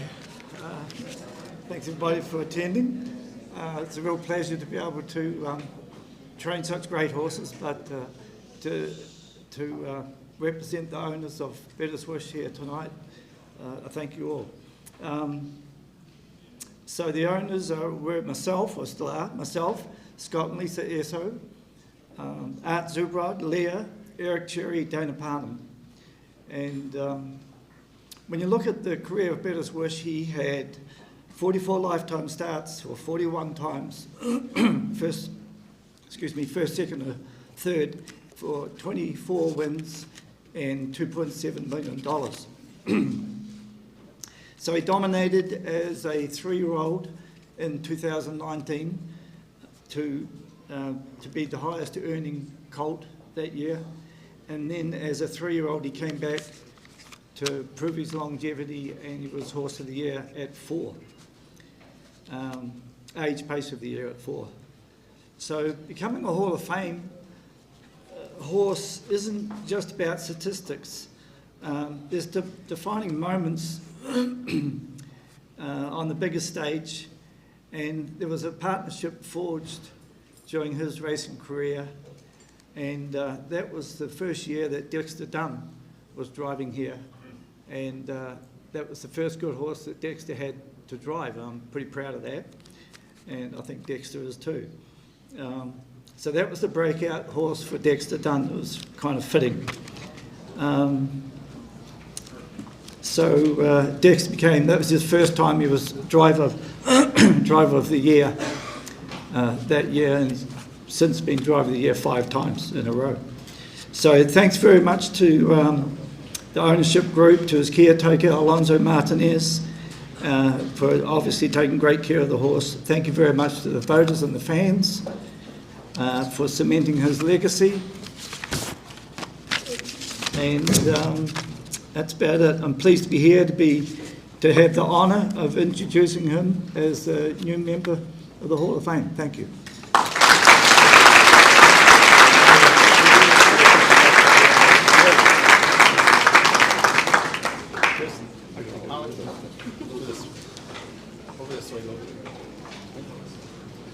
That's good. Okay, now my turn. Chris? Thank you. Good, thank you.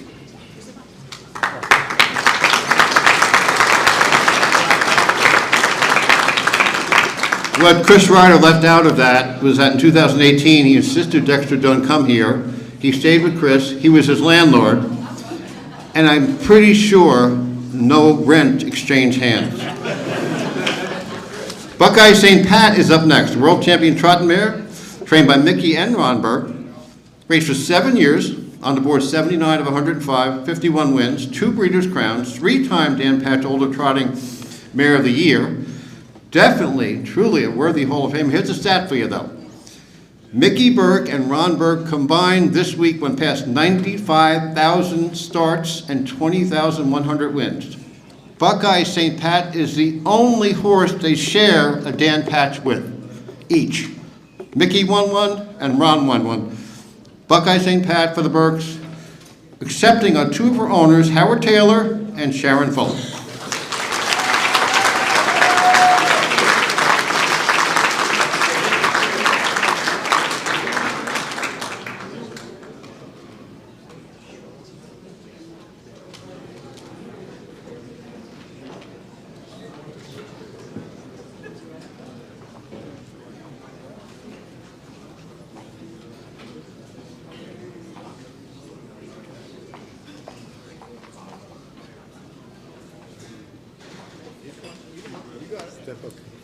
This is an honor, and the horses have always been a big part of my life. And having Buckeye has been the climax, and I want to thank all the horse people, the trainers, Mickey, Ron, Tim Petrie, and most of all the people that put this together, the partners that I have, and all you people. It's been wonderful. I thank you all.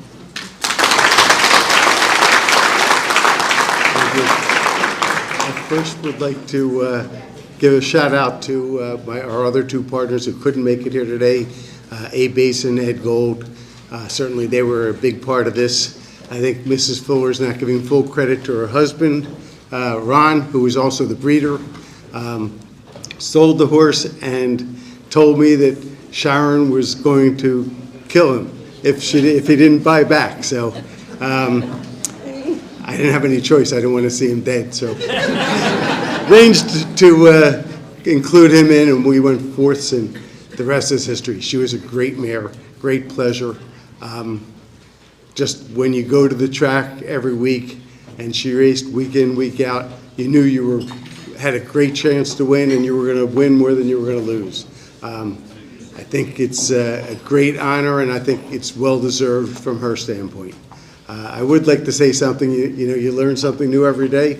Well, I guess she's 21, so for the 20 years that I owned her, I told everybody, well, she's born in Ohio, and she's born on St. Patty's Day, so Buckeye St. Pat.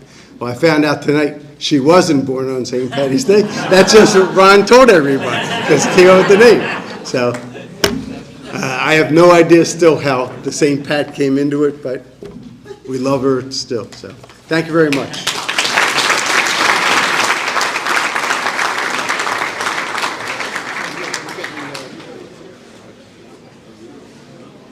Okay, ready? Perfect.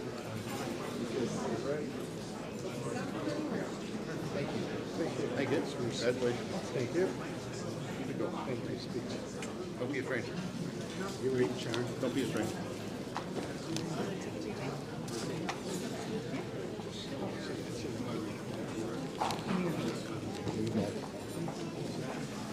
Next up is Manchego, or as she was known in the press box, Man Can She Go. Earned in excess of $3.1 million, 39 for 65 in a career, trained by Jimmy and Nancy Tactor. Like the Burks, both won Dan Patches. Manchego is undefeated at 12 for 12, three-time Breeders' Crown winner, and 3 straight years sub 150, and no female has ever done that before.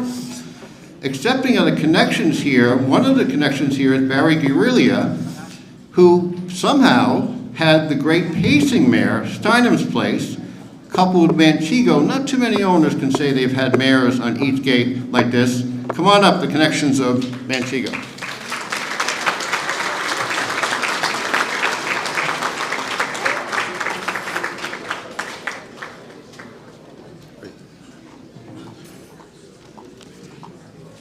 Thank you, Hollywood. Thank you, everyone that voted on her. Manchego, which is the right way to say her name, but she's been called a lot of other things, Manchego, whatever. She was a great mare. This was a once-in-a-lifetime horse for us. I have a list of thank yous. Obviously, Jimmy Tactor had her at 2 and 3. Led her to undefeated season, 12 for 12 at 2, capped by her Breeders' Crown win. I still believe she should have been Horse of the Year, but that's okay. Yannick, who drove her that entire season, and at 3. At 3, she won the Oaks for us, which was the first time I ever won a race like that. So it was great.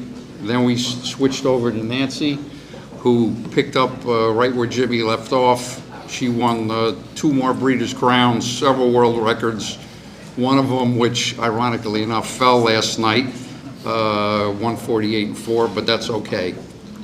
And only because they're friends, I hate to correct the riders. Mr. Dexter Dunn drove Manchego as an age mare, and I think he did pretty well with her, but that's okay. We're all love the sport and love the horses. A couple other special thank yous. Connie Svensson was her blacksmith her entire career, did a great job. Nancy, at times, there was always challenging. A couple things that we will never forget. Her one-of-a-kind gait. We just had a conversation the other day, Jimmy and I, that she had a bounce like a deer. I love watching her warm up, and I don't know if I'll ever see that again. Her raw speed, and of course, the one other item that was very unique, people thought she was lame at times. Well, when she would go to the gate, her head was crooked, but that was Manchego. Again, it was a great experience, a true champion, and thanks most of all to the horse Manchego. Thank you. I just want to fill in a little bit here. You know, when we bought her, she was a little tiny horse. I mean, she was raised by Brittany Farm, and when she was quite small, and she cost 120,000, I believe, yeah. And Perry told me that this filly is like lightning. You know, I mean, and George liked her, right, George? But you thought she was a little bit on the small end. But fortunately for us, we were able to buy her, and she grew a little bit. And I gotta say, she was one of a kind. I don't think I ever sat behind a horse that had that kind of gait like this girl had. I mean, she had a bounce, and you know, I mean, we had the first foal, and unfortunately, she had like a couple issues with you know epiglottis. But I think she's gonna have a colt selling this year, and I think that market, this is the one. He's checking out good, and he's selling Lexington this year. Good luck, guys. Good job. And we like to keep a piece in him and train with Nancy, all right? Nancy, say a word. I was fortunate enough to show up in Act 2 for Manchego's career, and I really need to thank Black Horse Racing for it makes me to get the opportunity to train her, because at the time I really hadn't had zero experience training trotters. Fortunately, since then I've won 2 Hamiltonians, but before then I had no experience training trotters. And you know, she finished her 3-year-old season kind of on an off note, and the plan was that she was going to go be a broodmare. So I really have to give kudos to you guys for bringing her back so we could all enjoy her.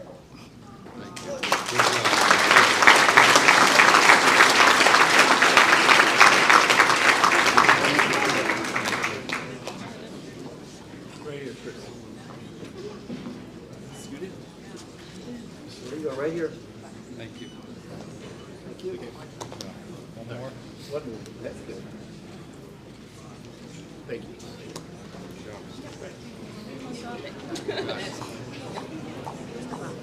Thank you very much.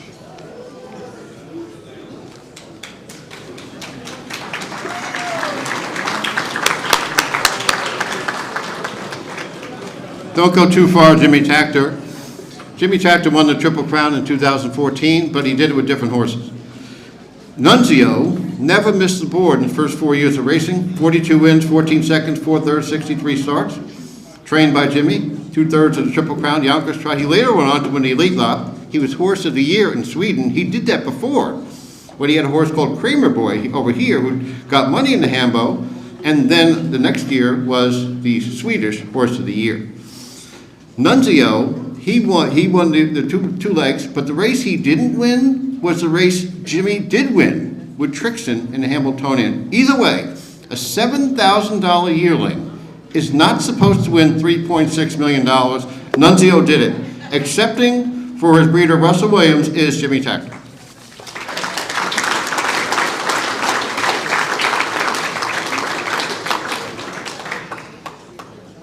Well, Pick it up. it's all right. Okay, 2014 was a special year for me because I was fortunate enough to have the 3 best trotting colts in the country. And, you know, Stefan Melander called me up, you know, that year when he turned 3 because Jim Oskarsson was going back to Sweden and if I could train the horse. And I trained Father Patrick, which was the best 2-year-old in the country, and I said, yeah, sure. And back in those days, Marcus Melander worked for me, and so I ended up with this horse. And I gotta say, he was a headstrong horse when we got him, but gosh, he turned out to be great. I mean, it's guidance of John Campbell. You know, he did a tremendous job with his horse. He ended up in 2nd. Thank God he wasn't maybe as good, so I ended up winning myself with a Hamiltonian that year. But he won the Yonkers Trot, Kentucky Futurity. He went to Sweden to the owner, Stefan Melander, and he ended up winning Elite Lop, and he's a tremendous stallion in Europe now, so we're very proud of him. I'm very happy to train that horse. It was a lovely horse. Congratulations to Melander family to owning this horse. Thank you.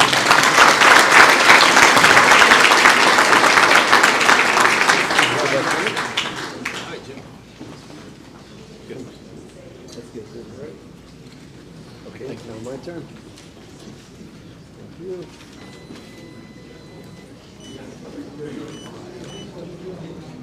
Thank you. Thank you. Jimmy. Good goal, Jimmy. Hector. I'm going to go off script for like 1 minute, but you know, I listened to Jimmy and he mentioned John Campbell, and I listened to this one, he mentioned this one. So we have a room full of Hall of Famers, and I think we should recognize them all. So if they're all here, please stand up if you're a Hall of Famer.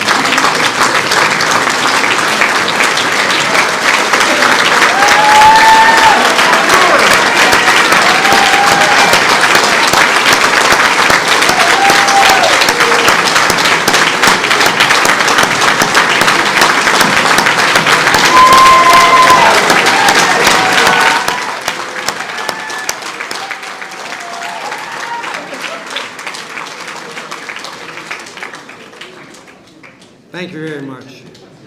At this time, I want to bring up one of those Hall of Famers, a gentleman who was very kind to me when I was training horses, Mr. George Siegel, to announce our next Hall of Famer. George?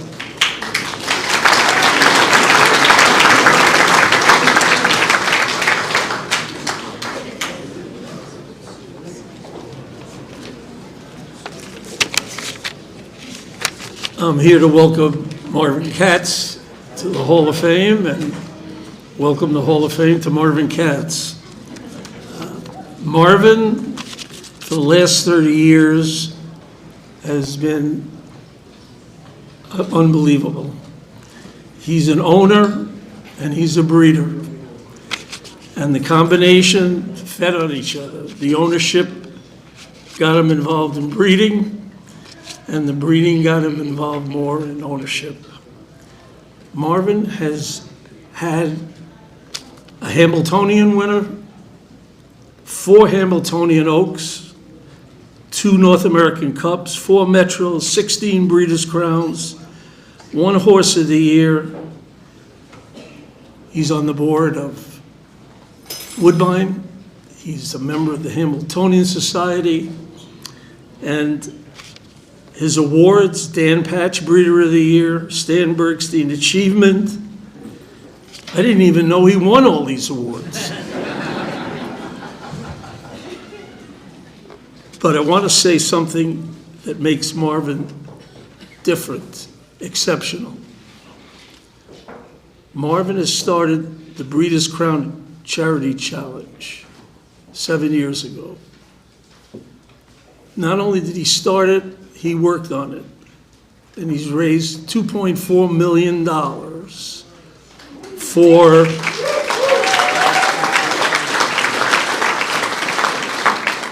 for charities associated or recommended by the host track of the Breeders' Crown. That means the Meadowlands, Woodbine, Hoosier Park, and coming up at Scioto Downs.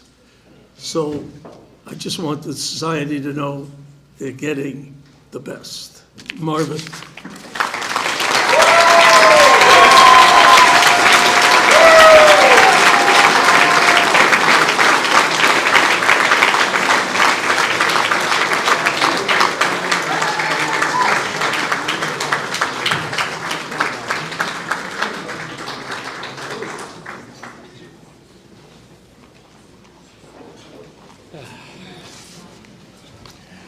How good is it to have George introduce you? I wish my dad was here tonight. I really do. He would have enjoyed it. Good evening, everyone. Standing here tonight, being inducted into the Harness Racing Hall of Fame is both humbling and deeply meaningful. To be recognized alongside the greats of this industry, those who have shaped the sport, is an honor beyond anything I could have ever imagined. To the Hall of Fame Selection Committee and all its voters, my profound, heartfelt thank you for this great honor. My journey to this moment did not begin in the winner's circle. I was born in a displaced persons camp in Germany, and I came to Canada as a young boy with my parents, David and Margim Katz. I was introduced to this sport by my father.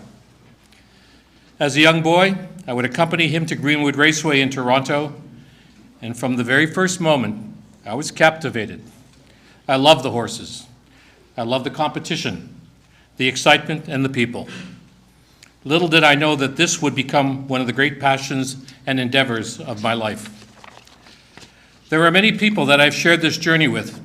First and foremost, I want to thank my wife, Lynn, a woman of enormous talent, intelligence,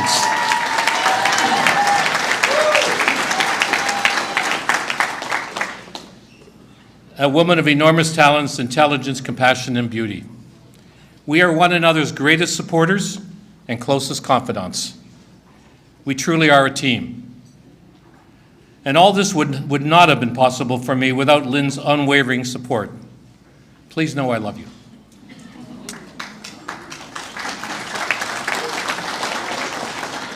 About 50 years ago, Sam Goldband and I co-founded the KG Group, a company that specializes in residential apartment development, management, and ownership. Today, the KG Group is recognized in Toronto as one of the leaders in this industry. We have truly built a company that we are both incredibly proud of and seek to carry on with our families. Sam, myself, and our mutual friend, Al Lepfeld, shared a deep and keen interest in harness racing. We became known to many as the Three Amigos. We pursued excellence with purpose, patience, and passion. We were fortunate that a great deal of excellence would follow. I look back fondly and deeply cherish the great memories and experiences that we all shared. I first met George Siegel about 40 years ago at Hanover Shoe Farm. We were both there looking at their new yearling crop. George was accompanied by the great and renowned Gene Regal. At that time, I, unfortunately, thought I knew a great deal more than I actually did. Many of us know that feeling. George and I had dinner together that evening, and I immediately recognized I was in the company of harness racing greatness.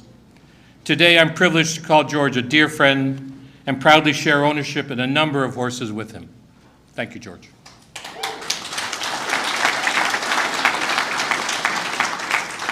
I soon realized that to have prolonged success in harness racing, you must surround yourself with skilled and talented people. This is the foundation of the business approach that I have maintained to this day. For many years now, I have been incredibly fortunate to have been associated with a remarkable team. Bart Glass, before his passing, Perry Soderberg, Bobby Brady, Jimmy Glass have been constants in my life and in my work. They are not just colleagues. They are trusted friends who have become family through the years of shared efforts. Through all of it, their loyalty, judgment, and work ethic have never failed. In this sport, many often talk about horses and results, but the truth is, everything depends on the people. I have been blessed with some of the very best.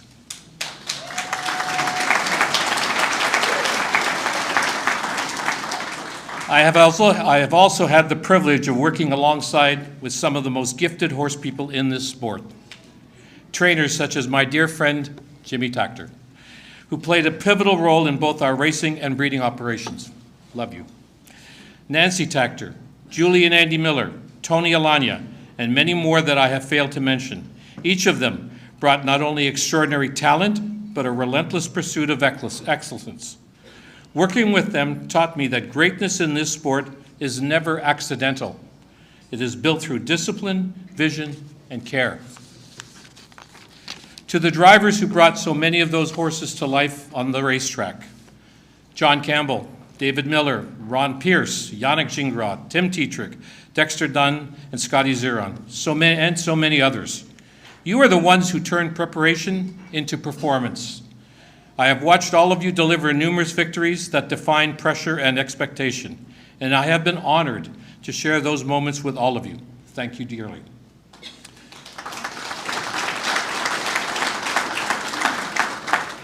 Every owner dreams of having a great horse, and I've had the privilege and honor to be associated with many extraordinary horses. Horses such as Dream Away, Creamy Mimi, Muscle Massive, Captain Treacherous, Father Patrick, Ariana G, Bar Hopping, Tall Dark Stranger, Kissin' in the Sand, Special Way, and so many more. Have all brought excitement, pride, and unforgettable memories. These champions gave us thrilling victories, but more importantly, they reminded us of why we love this sport. These special horses become part of our family. We follow every race, every challenge, and every triumph. They teach us patience, humility, and an appreciation for greatness. I've always believed that harness racing should think bigger, act bigger, and give back bigger. That belief led me to the creation of the Breeders' Crown Charity Challenge, an initiative that showed what our industry can accomplish when it comes together. Under that vision, we raised millions of dollars for charitable causes, while highlighting the generosity and humanity that exists throughout the harness racing world. This initiative reflects who I strive to be, a man who understands success only matters when it is shared, and no one walks this journey alone. As I reflect on this honor, I realize that harness racing has given me much more than great horses and memorable victories.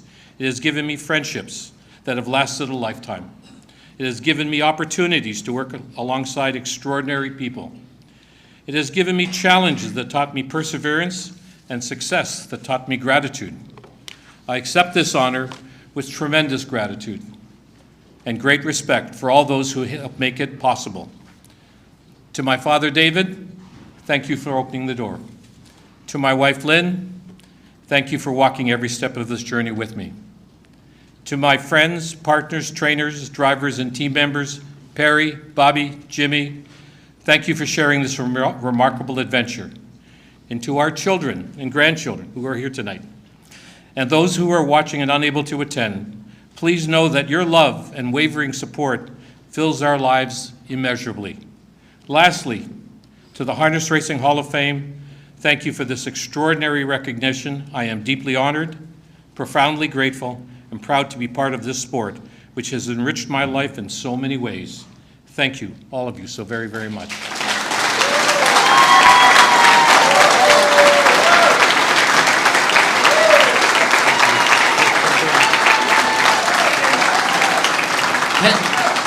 Can I ask George Siegel to please come up?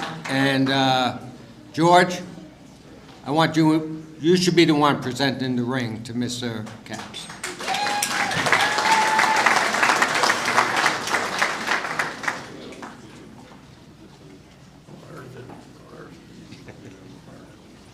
Over here. Let's get Mark's first.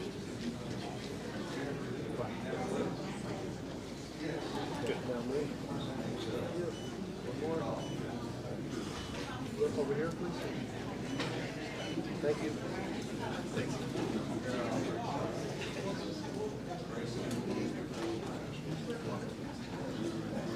Thank you. Thank you very much.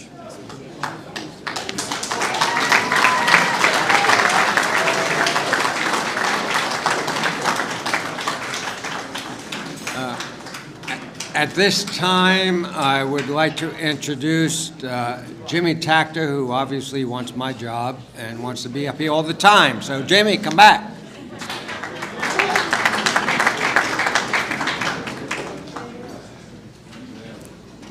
I retired in 2018 and feel like I'm back in action here.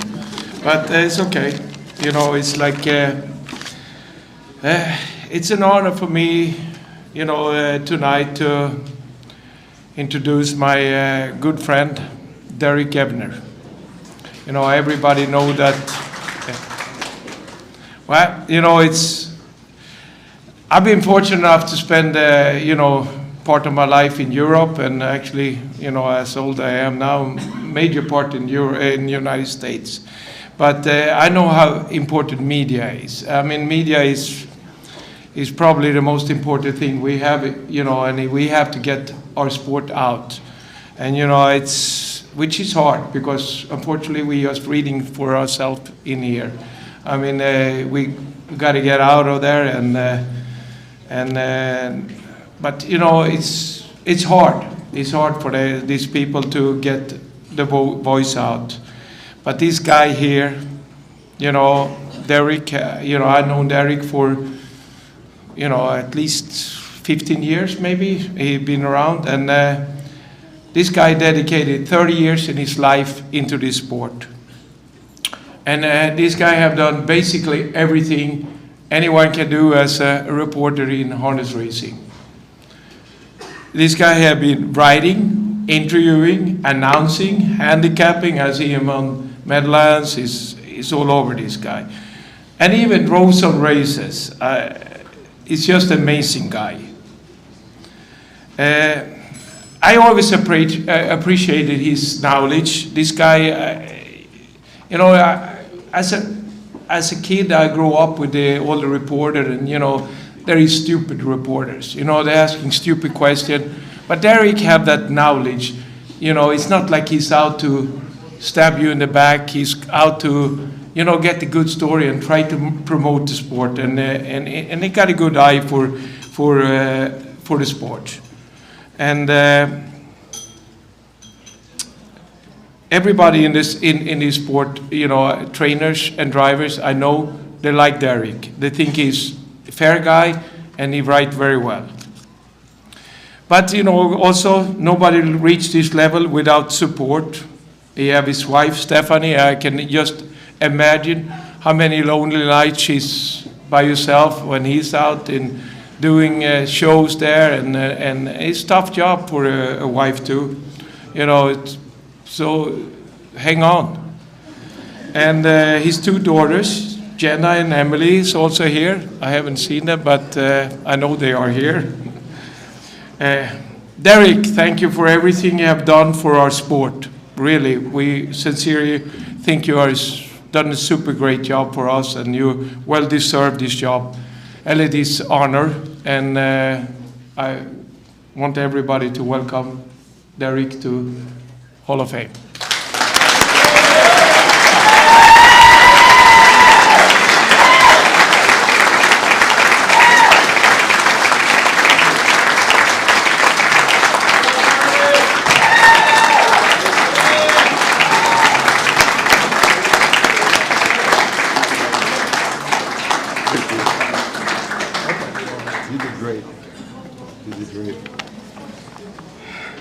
There's a lot of people here. I want to thank Jimmy first for doing that. I probably met Jimmy for the first time maybe 20 years ago in the Yonkers Raceway paddock. I remember it like it was yesterday.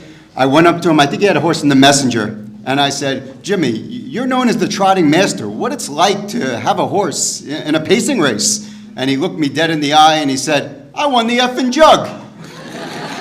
Right then and there, I knew I was going to like this guy. I mean, his commitment to the sport and, you know, the way he treats the media, he's always there to answer my calls, you know, when he was training, and I always appreciated it. You know, he's a candid guy, so thank you for doing that. I want to thank everyone for coming down, you know, who came for me, friends, family. I want to thank the people who voted for me, without a doubt, and all my peers, you know, for voting for me, and for the people who got elected to the Hall of Fame on the other side, not the communicators wing, obviously, as well. You're all very deserving. I don't really enjoy the spotlight, so most of the time up here I'm going to talk about the other people who maybe played a role. It starts with my mom. You know, my first job out of college, you know, was basically working for my mom at her hair salon, and clearly, I'm a hair guy, you know. She took me to the track for the first time. I believe it was Meadowlands when I was 16, because my dad would never take me to Monticello when we used to go up to the Catskills. So I have her to thank me for the first ever trip to the track. I want to thank her for her support, for encouraging me when I really didn't know what I wanted to do as a 20-year-old guy out of college. I want to give a shout out to Peter Iovino, because he's the guy I went to the track with in the beginning, and who knew all those Fridays going to Yonkers Raceway to see Dr. Trotter and Scenic Regal and H.H. Killington, that one day I'd be writing about the stars of the sport. I certainly never imagined that would be happening in my life. I want to thank Kenny Walters, who was supposed to be here tonight but couldn't make it.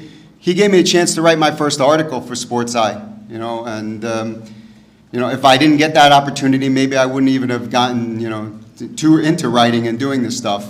Another person that's not here that I think played a role in this is Dennis Laterza, who was my trainer, but more than my trainer, he helped me learn how to get in the bike and drive in the amateur races. And I feel like that really gave me a better appreciation for what drivers do on the track, and a better appreciation for the horses in general. And he was really kind to me. I didn't have a lot of money.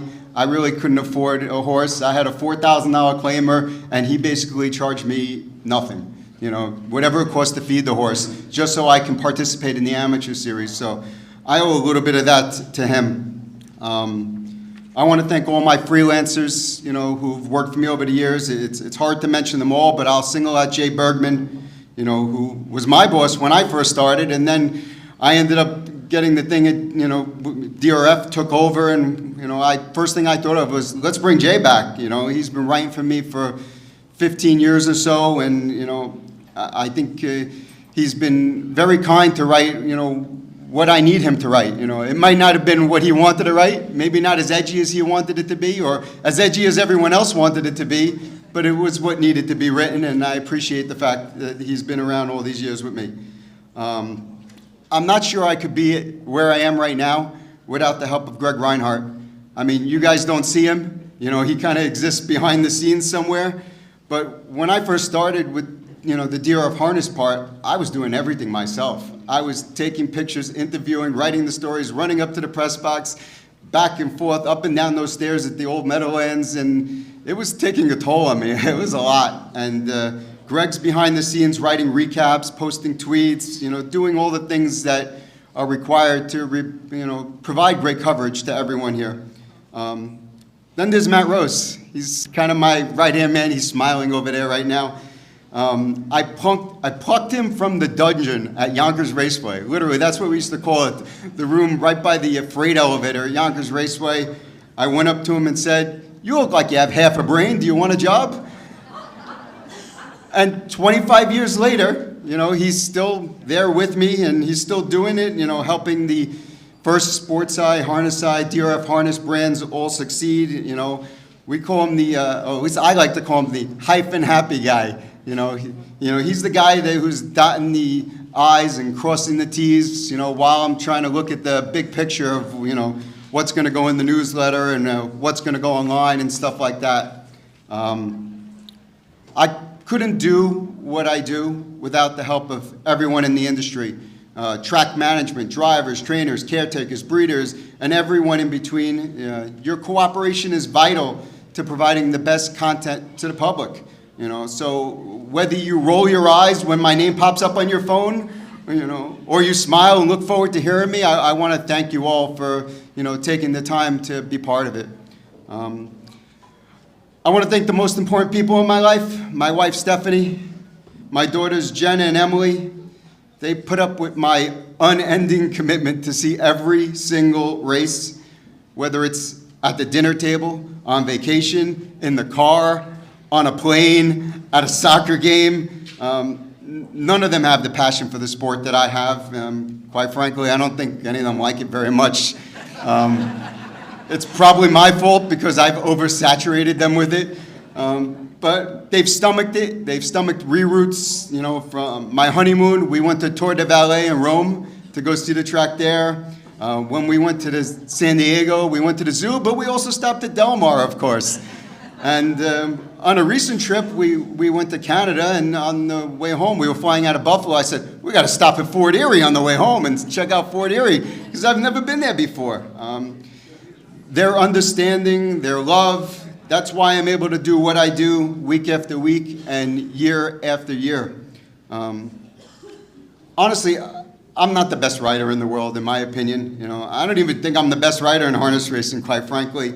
But I think I'm standing here today because no one works harder, has more story ideas, or more passion to write them. DRF Harness doesn't exist because someone handed it to me. I pushed the idea, I kept pushing until they agreed that it made sense.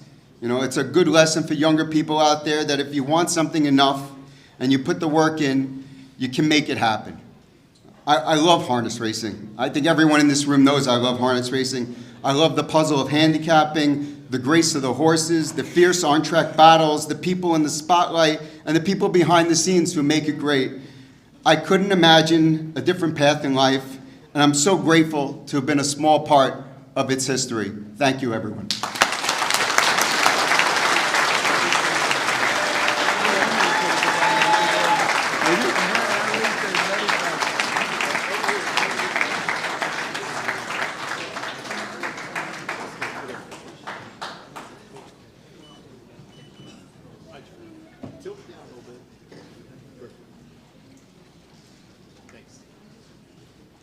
Thank you, smart. You listen to him. He's the best in this sport. Thank you so much. You can always learn something every day. I appreciate it, Jimmy. No. Thank you so much. I appreciate it.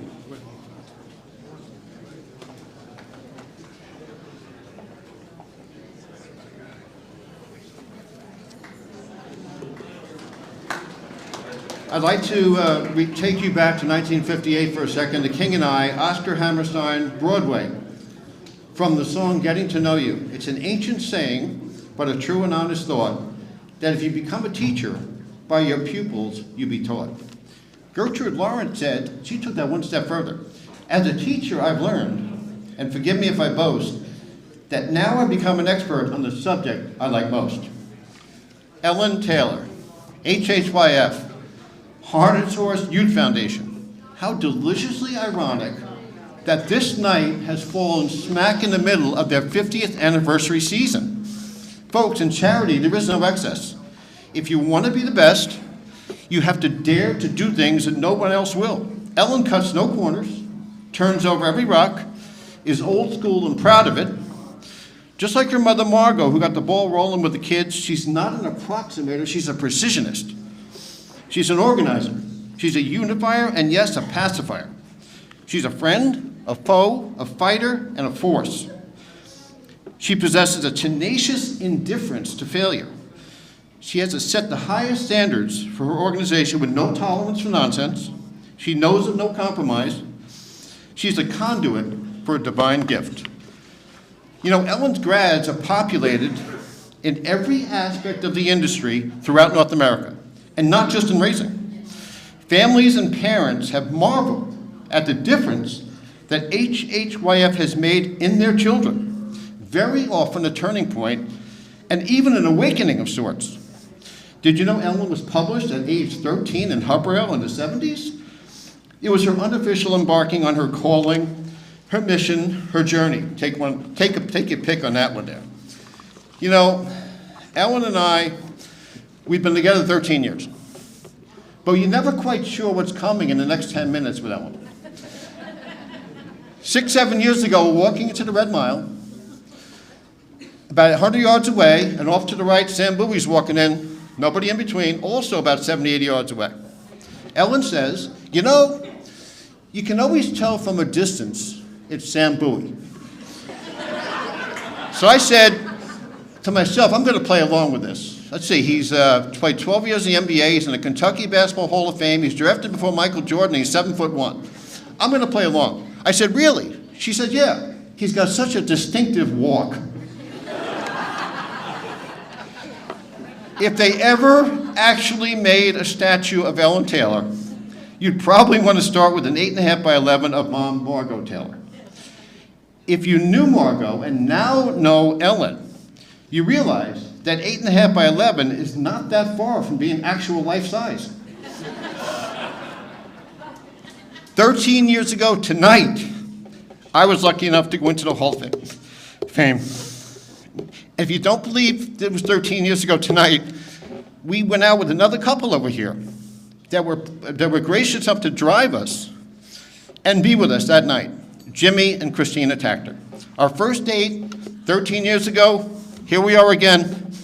Let's welcome Ellen Taylor to the Hall of Fame.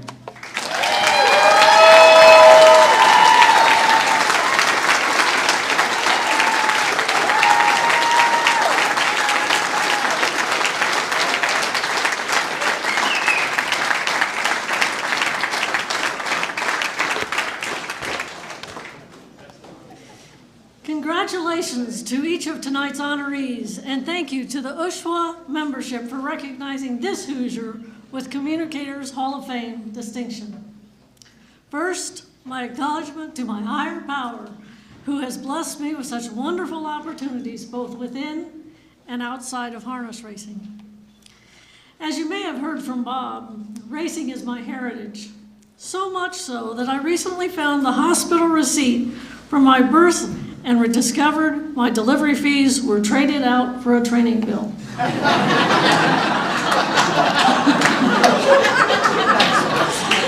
At the risk of redundancy, I simply must recognize my deceased parents, Dick and Margot. My mom was the flame, and my dad was the log, both vitally important to the warmth and security and value systems, all of which have sustained me throughout my life. Perhaps the biggest compliment I have ever received was from the late Stan Bergstein, who commented to my parents, "Ellen is the best of both of you." As you may know, a couple of years ago, I was diagnosed with cancer, which has given me much time to reflect and see that my support system is larger and more caring than I could have ever imagined.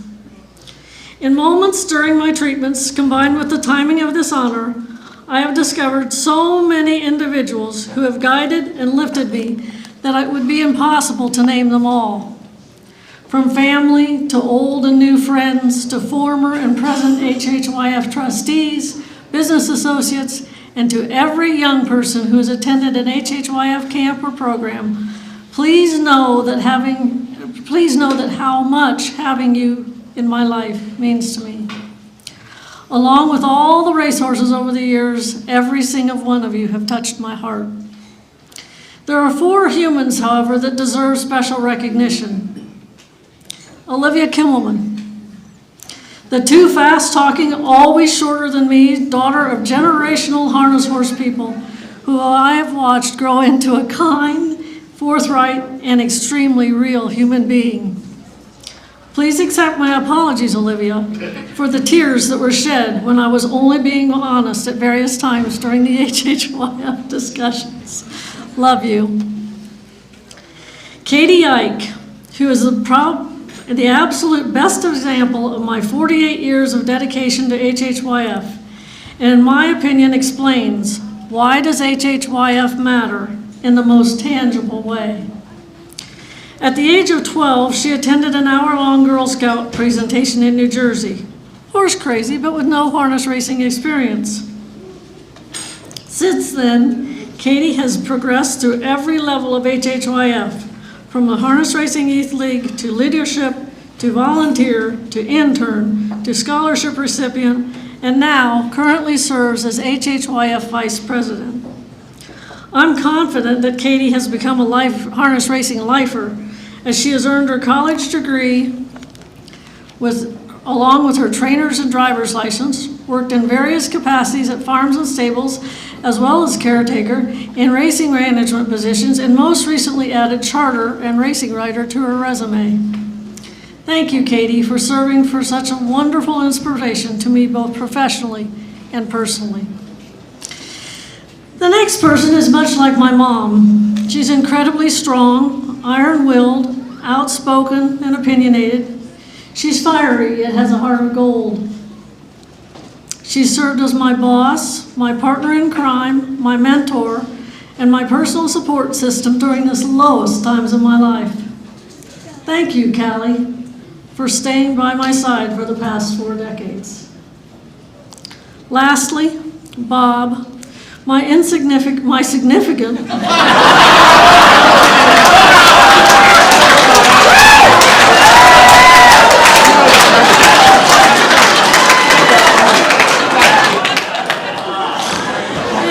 best friend for the past 13 years. You are my amazing, sometimes annoying, idiot savant.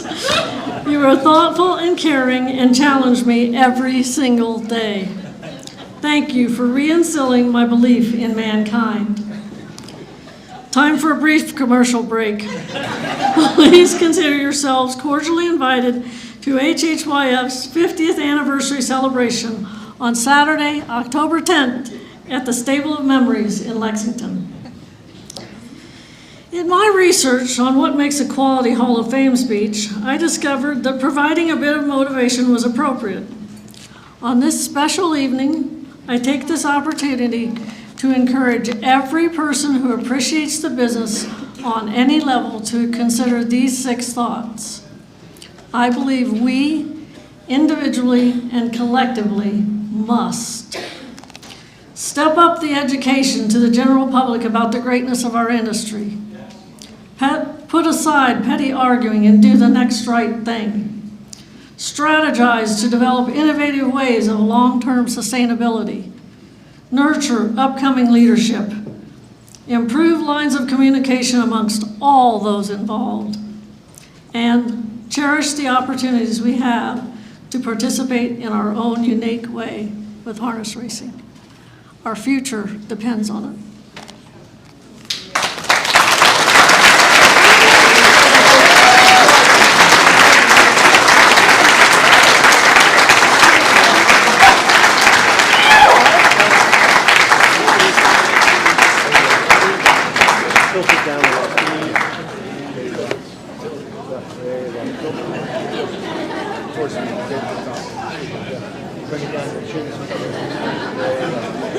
Now look at him. Sorry, good. Trying to reduce the glare on the glass. Perfect. Thank you. Thank you. Bring that to the seat.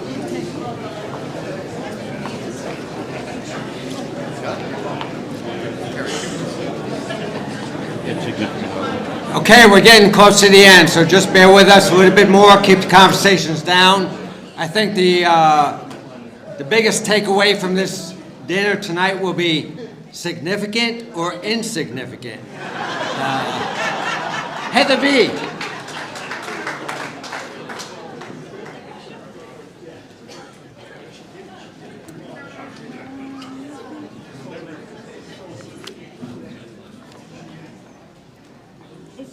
I was going to announce a Broodmare of the Year, and I was going to say it's Judy Egloff. Not quite enough legs, but she deserves it. She deserves it. Okay, let's get to our Living Horse Hall of Fame broodmares. A 13-year-old daughter of the well-said, eloquent Grace earned her induction with her offspring, including graded stakes and Breeders' Crown $1 million winner Irvin Hanover, top pacing mare Caviar Belle, and hard-hitting, energetic Hanover. Accepting the award for Eloquent Grace is Mark Lowy from Hanover Shoe Farms.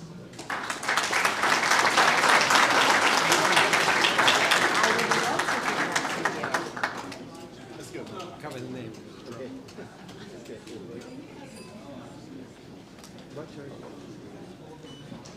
Thank you. Thank you. We have one more. A 15-year-old daughter, also of well-said, Lucy's Pearl, earned her induction with her offspring, including millionaires, My Girl EJ, and Grade 1 Little Brown Jug winner, Luz Pearlman. Owner Greg Luther is unable to attend tonight. However, we do have a George Siegel in the house, and he is the breeder of Lucy's Pearl.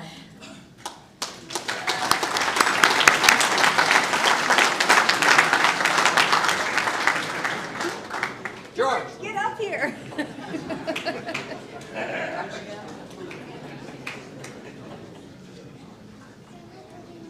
Since Ronnie's not around. You're kind of important, so you should get this. Yeah. Lucy's Pearl? Lucy's Yes. Pearl. Right. Here, come over here. Ronnie Gerfa. I'm so excited. This is our First date? This is our first date. Remember this, July 5th, 2026. Okay, George. One more. There you go. Thank you. Thank you. This is going out.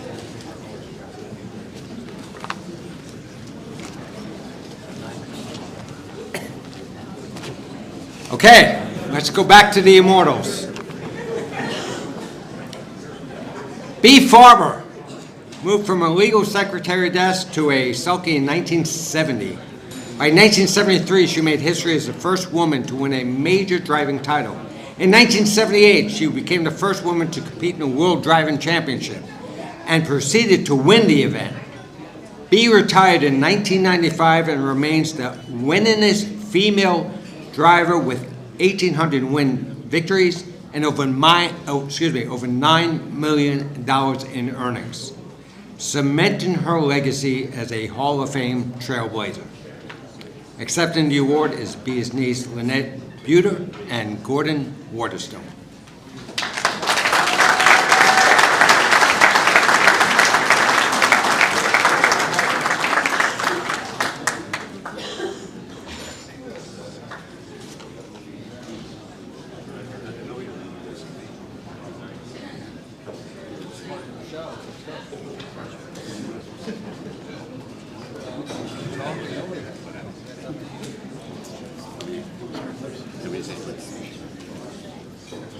Ooh, this wasn't planned, but I'm glad I had the opportunity, because when I started at Hazel Park, I did have a career before the Horseman at Fairwold. It was 1979, and B. Farber was just getting cranking then.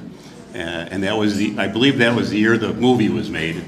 The first year we had it at the Northland Theater, and from then on, B and I struck a great friendship, and I can't thank her enough for all she meant for me at the beginning of my career. I have on the wall at home a picture that she says, "Dear Gordon, great meeting you. Hope you have a great career." So I hope I made her proud. So I appreciate it. This is well earned and long overdue.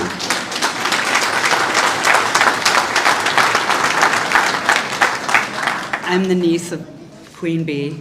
She's who I am today, and how come I'm still in the business today.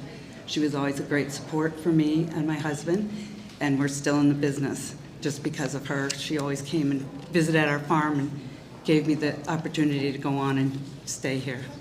Thank you.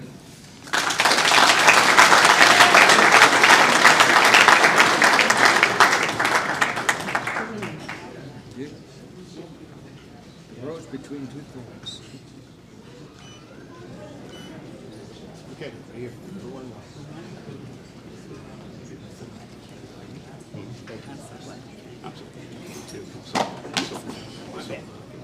Yeah, yeah.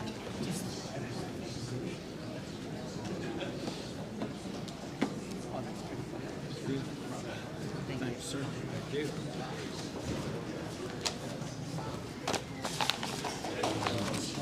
All right.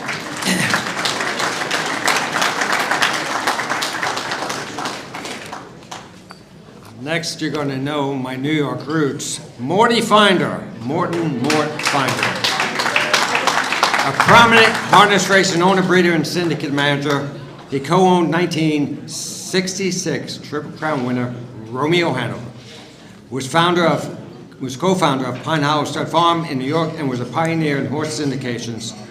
Finder partnered to acquire a 50% stake in Niatrust, setting valuations records, and introducing non-traditional investors to the sport. He co-created the lucrative Monticello OTB Classic and heavily influenced the New York Sire Stakes program, leaving an indelible mark on the industry. Accepting the award for Mort Finder is his daughter, Robin Finder, and Bob Bonney.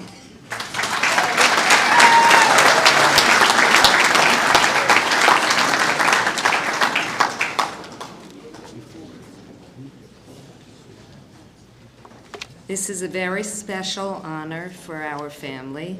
My dad's legacy is the dedication and passion he brought to the harness racing industry.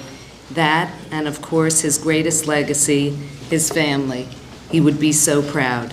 To say a few words about my dad and his involvement in the industry, I would like to introduce the man who I have known since I was 7 years old, when he began his career in 1969 at Pine Hollow Stud Farm. He was instrumental in making this happen. My forever friend and last year's inductee, Bob Bonney.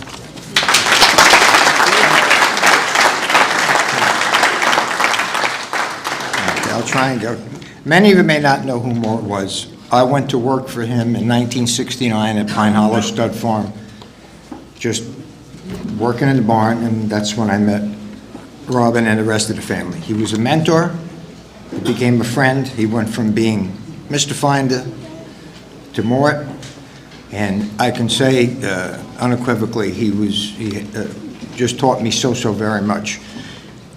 He had a tremendous eye for a horse, which Mark referenced, that how he bought Romeo Hanover when he saw him train at the Phoenix trotting track, and ended up with a world champion after that.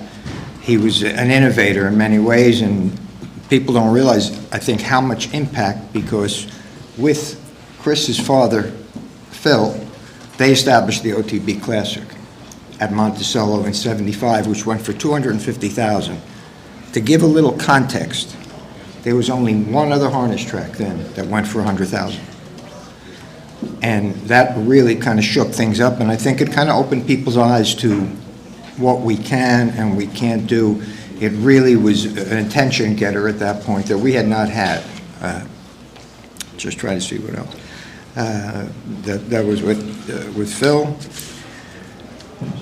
A little side here. In the summer of '74, I sat with him at Yonkers Raceway. And we had a mare racing that day, Noreen Napoleon. She won the second half of the Daily Double. She had the 8th pole. She won the second half of the Daily Double. And that particular night, I watched him have 6 figures worth of tickets at his table. Subsequently, 3 years later, her colt, a Meadow Skipper colt, sold for the highest price ever at Harrisburg, which was $260,000. He was a real trendsetter. He did a lot of things outside the box.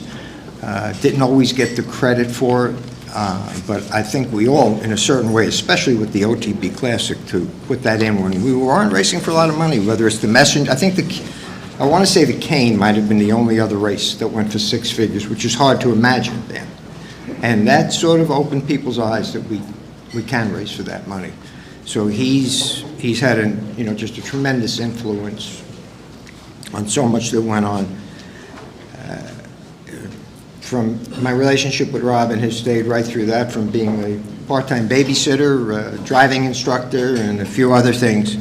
When I was up there, I was at Pine Hollow 11 years. I don't have one bad memory from being there, from working the first week, getting $85 a week, and having her grandfather tell me, if I work out good, we'll move it to 95. And again, not a bad thought, and I know how proud he would have been for my induction last year. I can't tell you how gratifying it is for me to be here to watch this happen for him, his family, particularly Robin and her brother David. It's just an especially proud night for all of us, and I really thank everybody who's in attendance.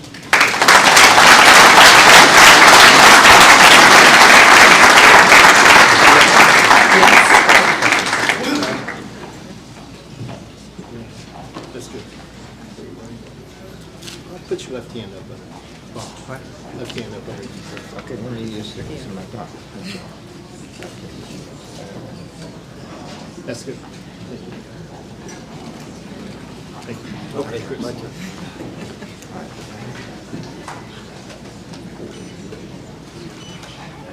Thank you.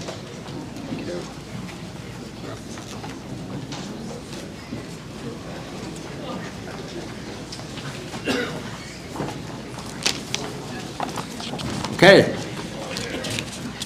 Back to four-legged immortals. Naughty But Nice was a world champion filly who made history as the first female pacer to surpass $1 million in earnings, retiring with excess of $1,062,000.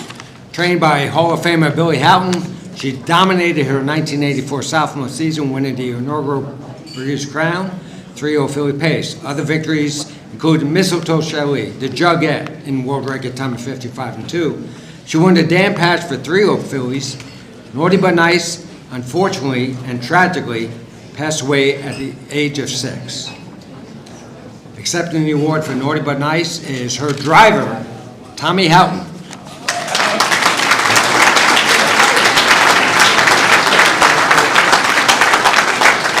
Oh boy. My mom said once, never give a mic to that boy. But I told him I'm going to be a good boy tonight. I just have to tell you one story, because I was a young guy. I wanted to play football, and I went to college, and 1 year was enough for me. I thought I was going to get killed, so I needed a job the next summer, and my father sent me to Roosevelt. So now I'm driving a horse like Naughty But Nice with maybe 3 years under my belt, and I don't know shit. And I drove her in Sportsman's Park, and I'm sitting back, and here she comes through the stretch, and she's coming, and I give her one good one, and she went like backed up. And woo! I got this. Don't hold it, just let it go. But, Just go ahead. good. So I called him and told him about it, and I stopped hitting her. I just yelled at her, and here she comes back, and she finished like fourth. And I called him and told him about it, and he goes, get her home and we'll talk about it. So 3 in the morning, he calls me, and I go, Dad, it's 3 in the morning. Yeah, I know, but I was thinking about Naughty But Nice. I swear to God, it's what he used to do it all the time. But I don't think he ever slept. But he goes, get her back to the farm. I'm going to get her a goat, and we're going to jog her along the golf course. And he goes, never hit her on the right side ever again. So if I watch the Breeders' Crown, here I come around the last turn, switching the whip over to this side, and don't hit her very hard. She just get mad. But if he wasn't around, she might not be here, because I don't think I was smart enough to do all that. No. Oh, the goat. He comes back from Vernon Downs racing one night. He's got the little goat in the back of his Mercedes. He did. And Naughty But Nice didn't like her very much at first. You see her come flying out of the stall once in a while. But they became best friends, and he goes, don't train her till she gets beat. I think she won 4 or 5 straight. And then we never trained her, just jogged her along the Meadowbrook Golf Course. So that's the story about her. And then Tom Crouch, I know he's watching. And everybody thought he would be a pain in the butt, you know, because we all know him. But you got that, Tom? But he was the greatest guy, never said one word. He told me how to drive her once, the little brown jug. O'Donnell made us go 3 heats because he kept me locked in the 2-hole. And I said, fool me once. So I went out there with her and parked Billy. And what was my story all about there? That's pretty funny.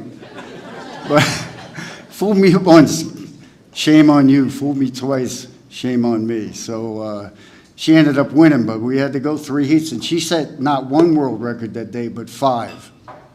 I don't know if anybody knows that.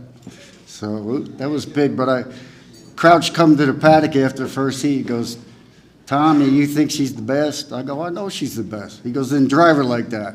And so I said, yeah, let's go get him. And that's the story.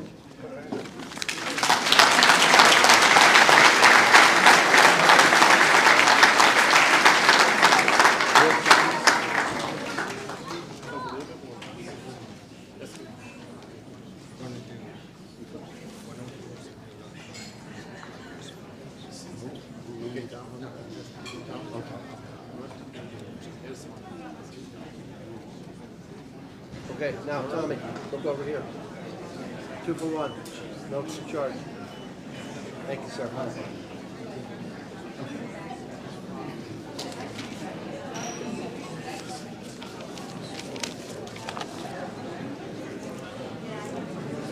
Our next inductee, hello, thank you. Our next inductee was legendary. He was trained by Stu Follott and driven by Ronnie Waples. This inductee won 20 of 25 starts at 3, sweeping the Triple Crown, winning the Meadowlands Pace, winning the Adios, and those were his major victories.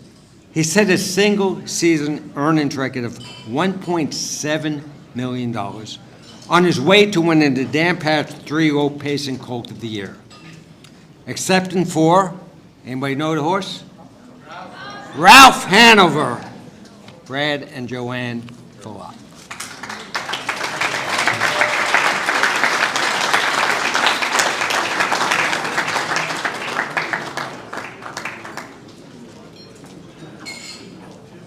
I'll let Brad talk about it. Brad's got to talk? Yeah. I'll let Brad talk. Those of us who were around in 1983 might remember Ralph. If you don't, I'll give you a little insight. Ralph was the horse that changed our lives forever. He was the one that brought us the most joy that a racehorse could ever bring a human being. The things that Ralph could do on the track was amazing. He was a gentle giant, but he wasn't a giant. He was a little horse with a big heart and great gait and really lazy. I mean, talking about really lazy, as some of you all remember. But with Dan Riddle's help as a groom and Ronnie Waples driving him and Stu Furlot training him, he kind of was unbeatable. Ralph won 5 heat races in his 3-year-old career, which you can't do now because they don't exist. That's 10 races, y'all. That included the Prix-d'Été, the Adios, the Cane, the Messenger, the Triple Crown, the Jug. That was everything. But Ralph will and always will be the horse that changed our lives. And on behalf of PJ Ball, Elmhurst Farms, Grant Direct Stable, Dick Diner, Norm Keys, Ronnie Waples, Poinsettia Stables, Dale Baker, Dave Henderson, Stu Furlot, and from all of us, the entire Furlot family, thank you to the Hall of Fame for this honor. It's an absolute pleasure for us to be here. God bless you all. Thank you.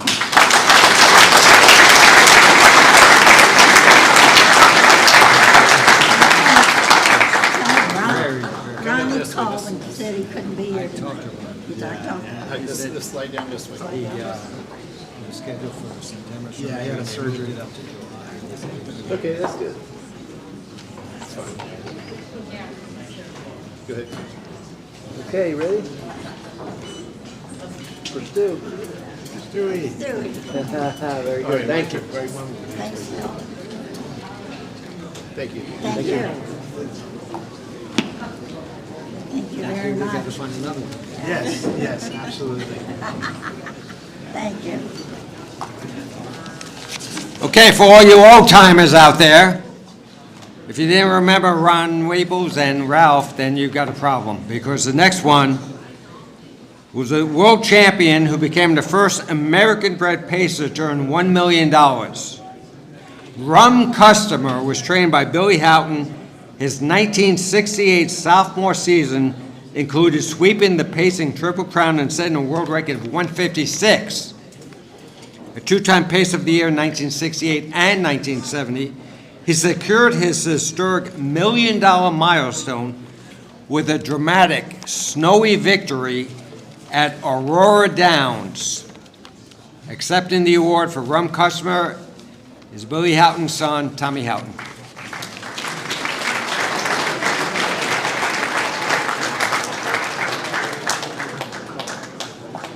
I'm done with my speeches.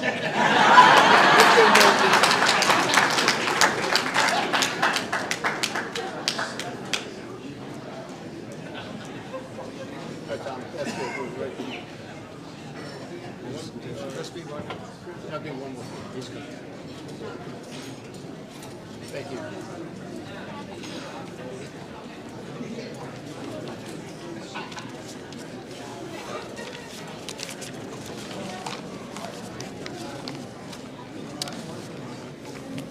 Okay, I just received again, we're talking old timers, I just received a Western Union telegraph.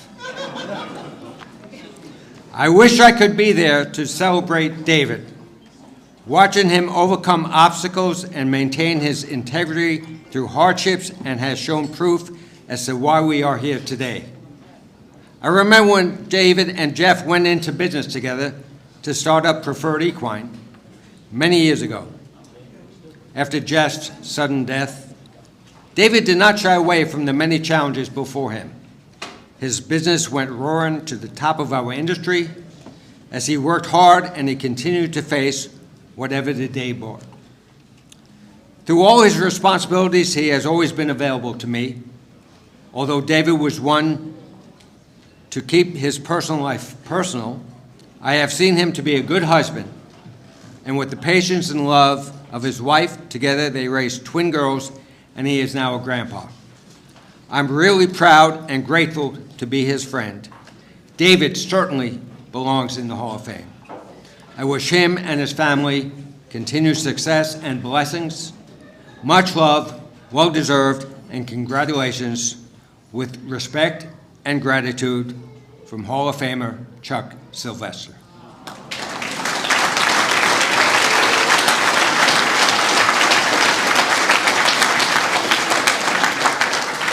Will Mr. Frank Antonacci please come to the stage?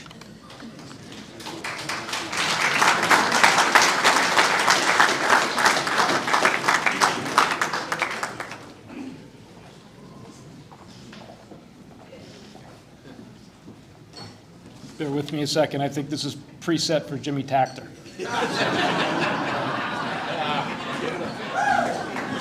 Guy's a consummate salesman, isn't he? It's unbelievable. You know the hip number yet? No, but if anybody deserved two introductions, it's David Reed. And it's really fitting that David's going last here tonight, because if you know anything about David, he spends his life putting others first. So let's give him the time and the honor that he deserves.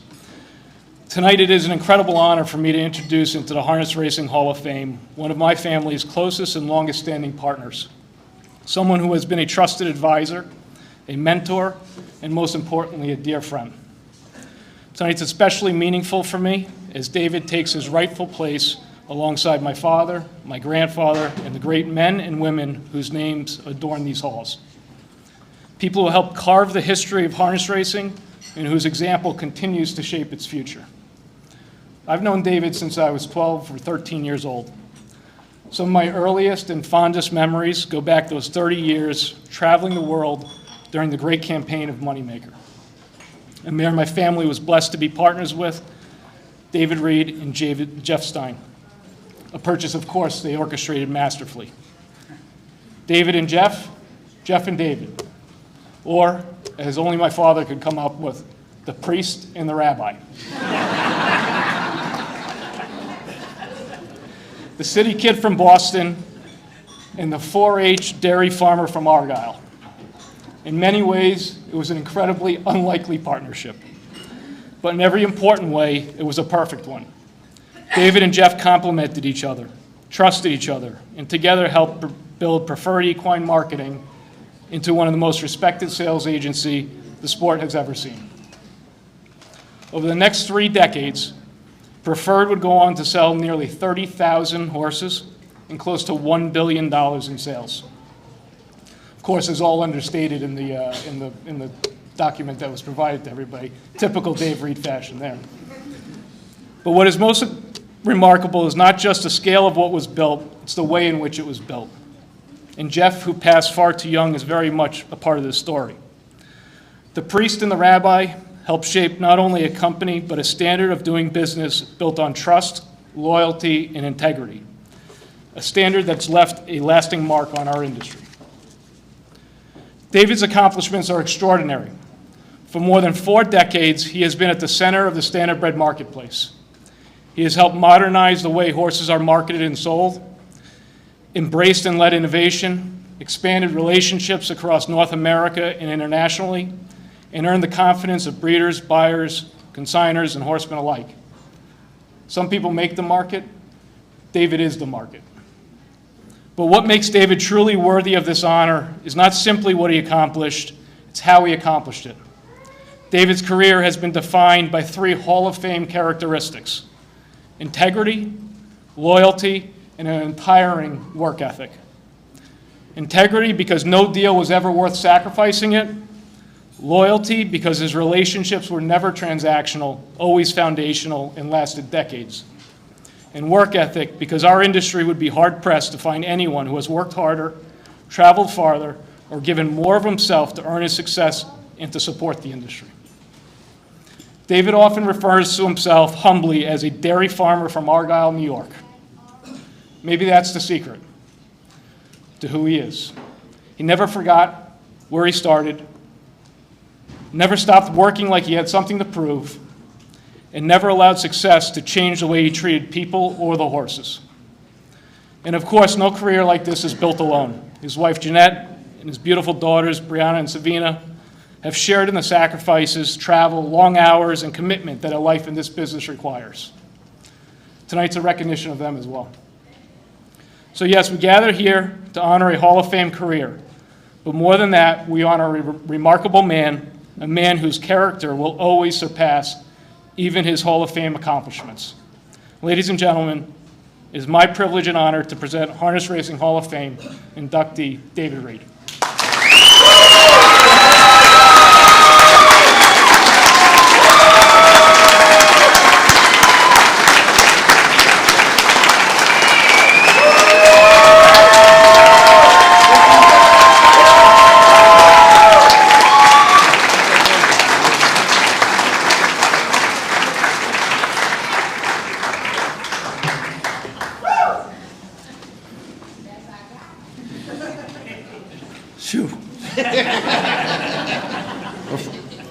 If you can't hear me, just let me know. First of all, the surprise from Chuck. You talk about a guy who has a big heart. There's nobody, Chuck has the biggest heart as anybody, and for him to take the time and send that message, that's greatly appreciated. But, Frank, you stole my thunder because you're going to hear a lot of the same thing again. I do have a pre-written script, so I'll try to stay on it. But the one thing I actually very proud of is the class of 2026. I think, as you heard tonight, they're all great people, well-deserving. People came from long distances, from Toronto, from Long Island, upstate New York, some Ontario people that traveled, and I just think it's a testament to everybody who was inducted here tonight, and I think it's been a beautiful night, and I think everyone deserves a round of applause for everyone supporting all their friends.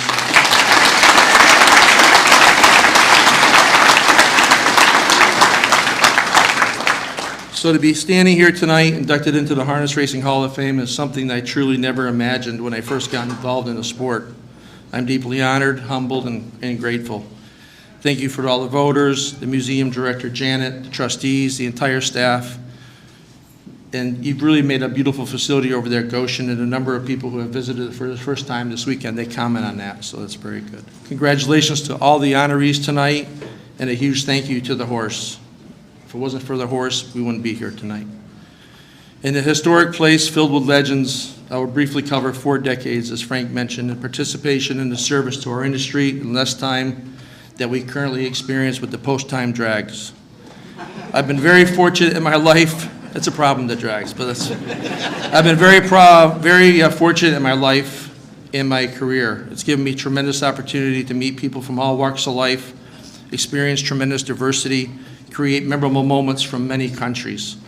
Like many of you, my career has been a major part of my life, and during that time, I continually learned from the sports greats and influential leaders.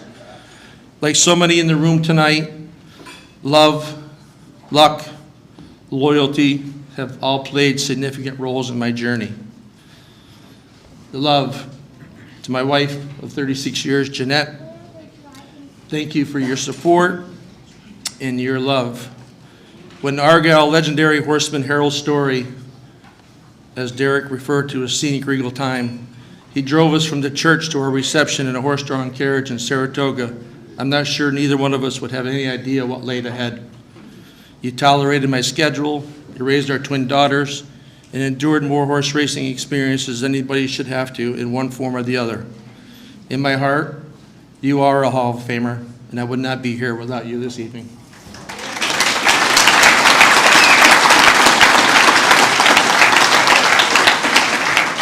To my daughters, Brianna and Savina, like your mom, you tolerated my career. But we traveled and we made the best of it, creating working vacations, going to racing events, and building great memories with the horses we've been associated with. I'm incredibly incredibly proud of your accomplishments, and I'm so happy you both have found loves of your lives with Chris and Peter, and now Robbie. So we thank you, and I love you all very, very much.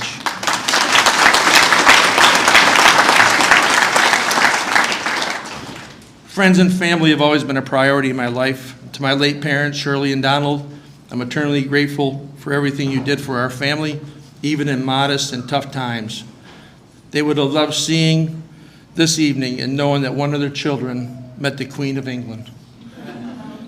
As the youngest of four, I want to acknowledge my brothers, Rich and Stevie, and their wives, Mary and Marlene, and my sister who couldn't unfortunately make it here tonight.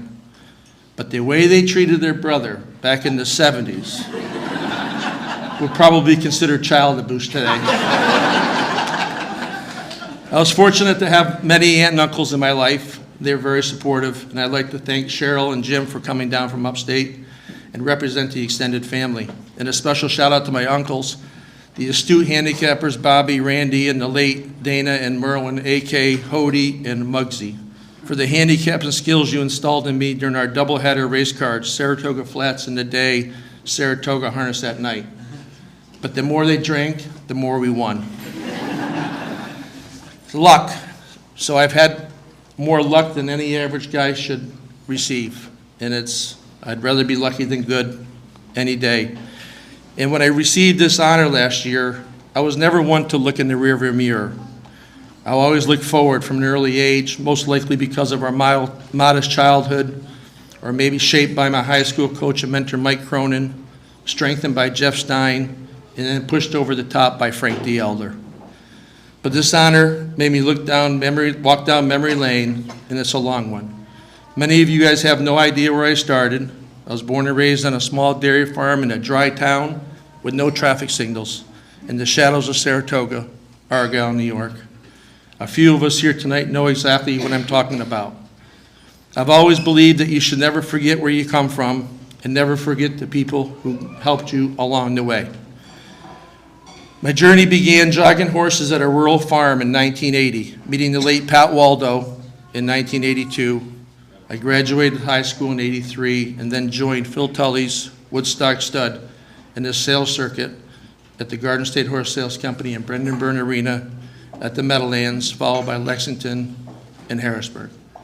It just goes to show you how long Chris Tully and myself and many others in this room have known each other. It's been a long journey. At the advice of my mentor, Coach Cronin, I attended SUNY Morrisville, which led to the New York Fair Circuit, and I continued to work sales during college because I had no money. After graduation, I joined Saratoga Standardbreds, working the likes of Niatross, Diamond Exchange, a horse that Chuck Sylvester trained, Tussin Hanover, a Gene Regal trainee for George Siegel. General Manager Jack Lake encouraged me to take the Dale Carnegie Public Speaking course in Albany, and miraculously, that's where I met my wife, Jeanette. Soon after, I had the good fortune of meeting Hal Jones and Jeff Stein, and they say the rest is history. I'm truly humbled this evening to join such an elite group of distinguished individuals, and including my partner and many current and past clients and friends. Jeff Stein, plenty's been written about you when you left us too soon, 14 years ago on an early Sunday morning. And without you, none of this would be possible. We were a great team. I miss you every day, and I'm so proud of the organization that we built together. The Antonacci family. The late Frank J. Antonacci of Crown Stable began our relationship. That's how we met Sonny, and then on to Frank and Jerry. And as I mentioned in Frank the Elder's induction a few years ago, Sonny was not only a hell of a sire, but he's a sire of sires. Frank is now a double Hall of Famer. You may have missed it, but I think we should give him a round of applause. Him and Jerry both recently were inducted into the Waste Management Hall of Fame in Washington, D.C. That's a great honor.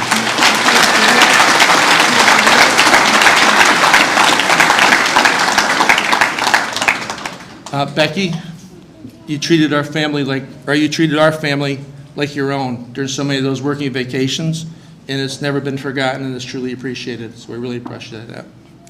Frank M., Chris, and Phil, like Chris Frank M. said I've known him since 14, and I knew Phil before he was born. And it's been an honor to watch you guys grow into your successful careers, and thank you for your friendship and your professionalism. George Siegel and Joe Thompson, your commitment, your knowledge, and the support of Jeff and me in the early years of Preferred Equine, and along with the Antonacci family when you purchased the Red Mile in 2000, what a blessing that was for the industry. We were honored to take the management role of Tattersalls Horse Sales Company and help it bring it back to life. We saw the early struggles of the historic and the beautiful track, but thanks to this ownership group, it's thriving and looking forward to hosting the Breeders' Crowns in 2027. Thank you for your trust for the last 27 years.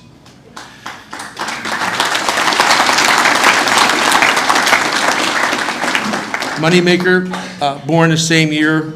I can't thank her enough for the memories. It was in prime time. Luckily, we took full advantage of her talents and traveled as families in large groups to compete.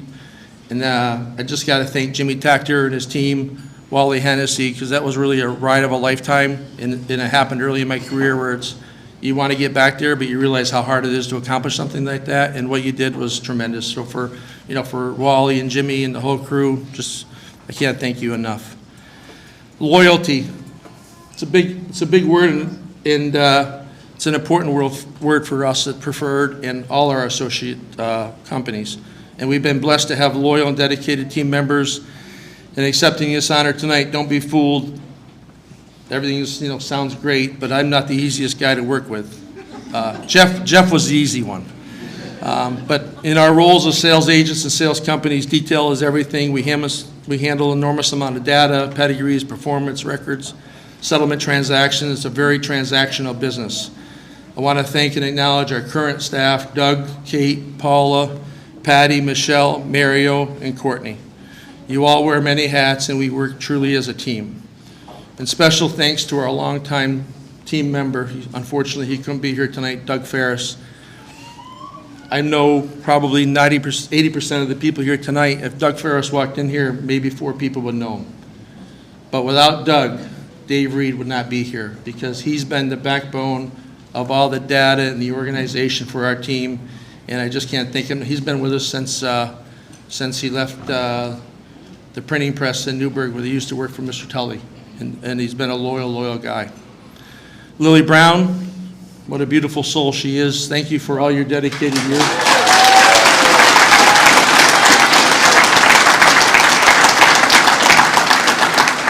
Sales operations, over the years, we've had thousands of sales staffs. Like they mentioned, we've been selling horses for 40 years, and we've gone through a lot of them. And you need key members, and I have to just publicly thank Steve and Javier and his crew and the late Ricardo Ramirez.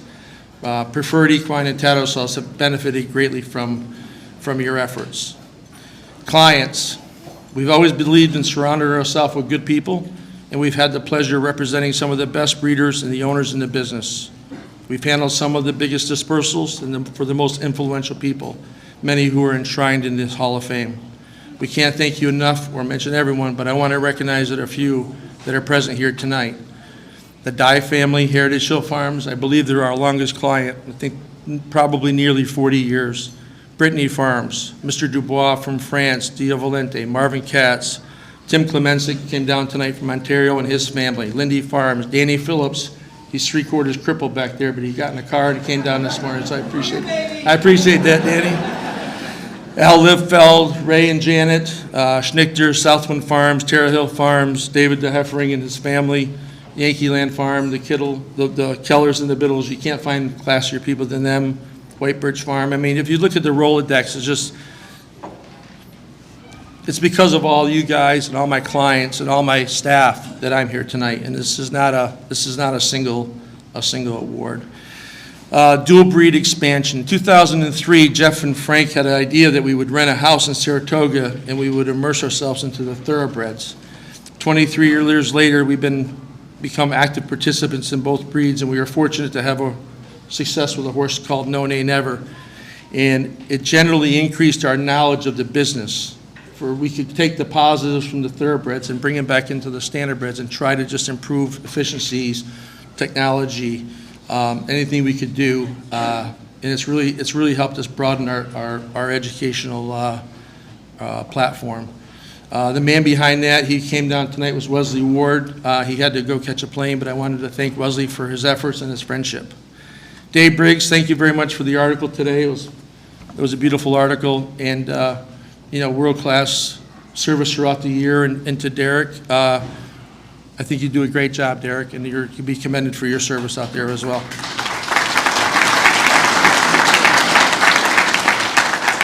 Auctioneers, going back to the thoroughbreds, we have a great relationship with the European auction houses and then the American auctioneers we have here.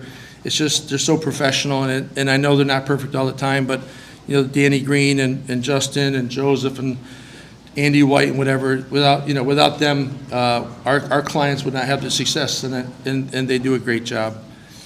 In closing, as I said, this is not an individual honor. It couldn't be further from the truth.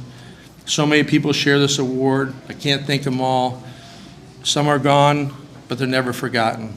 And we've always tried to serve the buyers and the sellers equally and to reinvest into the game by supporting the youth with such as programs as the HHYF, as Ellen committed her life and did a hell of a job. Universities like Morrisville that's turned out students that gone into fill careers at so many places that we need. Aftercare with the STA, racetrack sponsorships. We truly try to give back as much as possible. And as I said before, I have many villages in the USA, Canada, Europe, and down under. And without those villages, we wouldn't have the success we do. So I just want in closing just say thank you all for being here tonight. It looks like we're fairly on time, and God bless you all.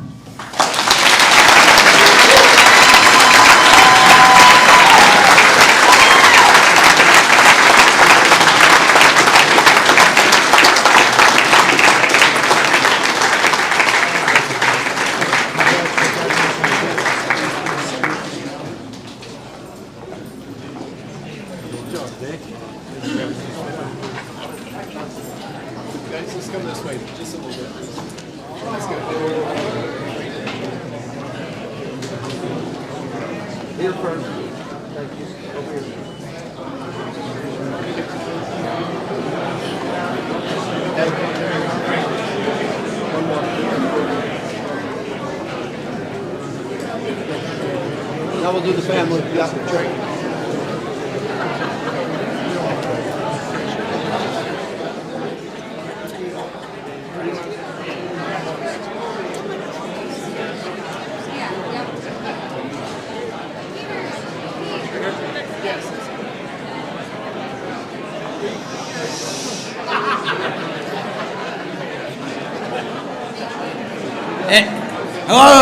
Hello. If we could keep it down for just a couple more minutes, I'll explain why.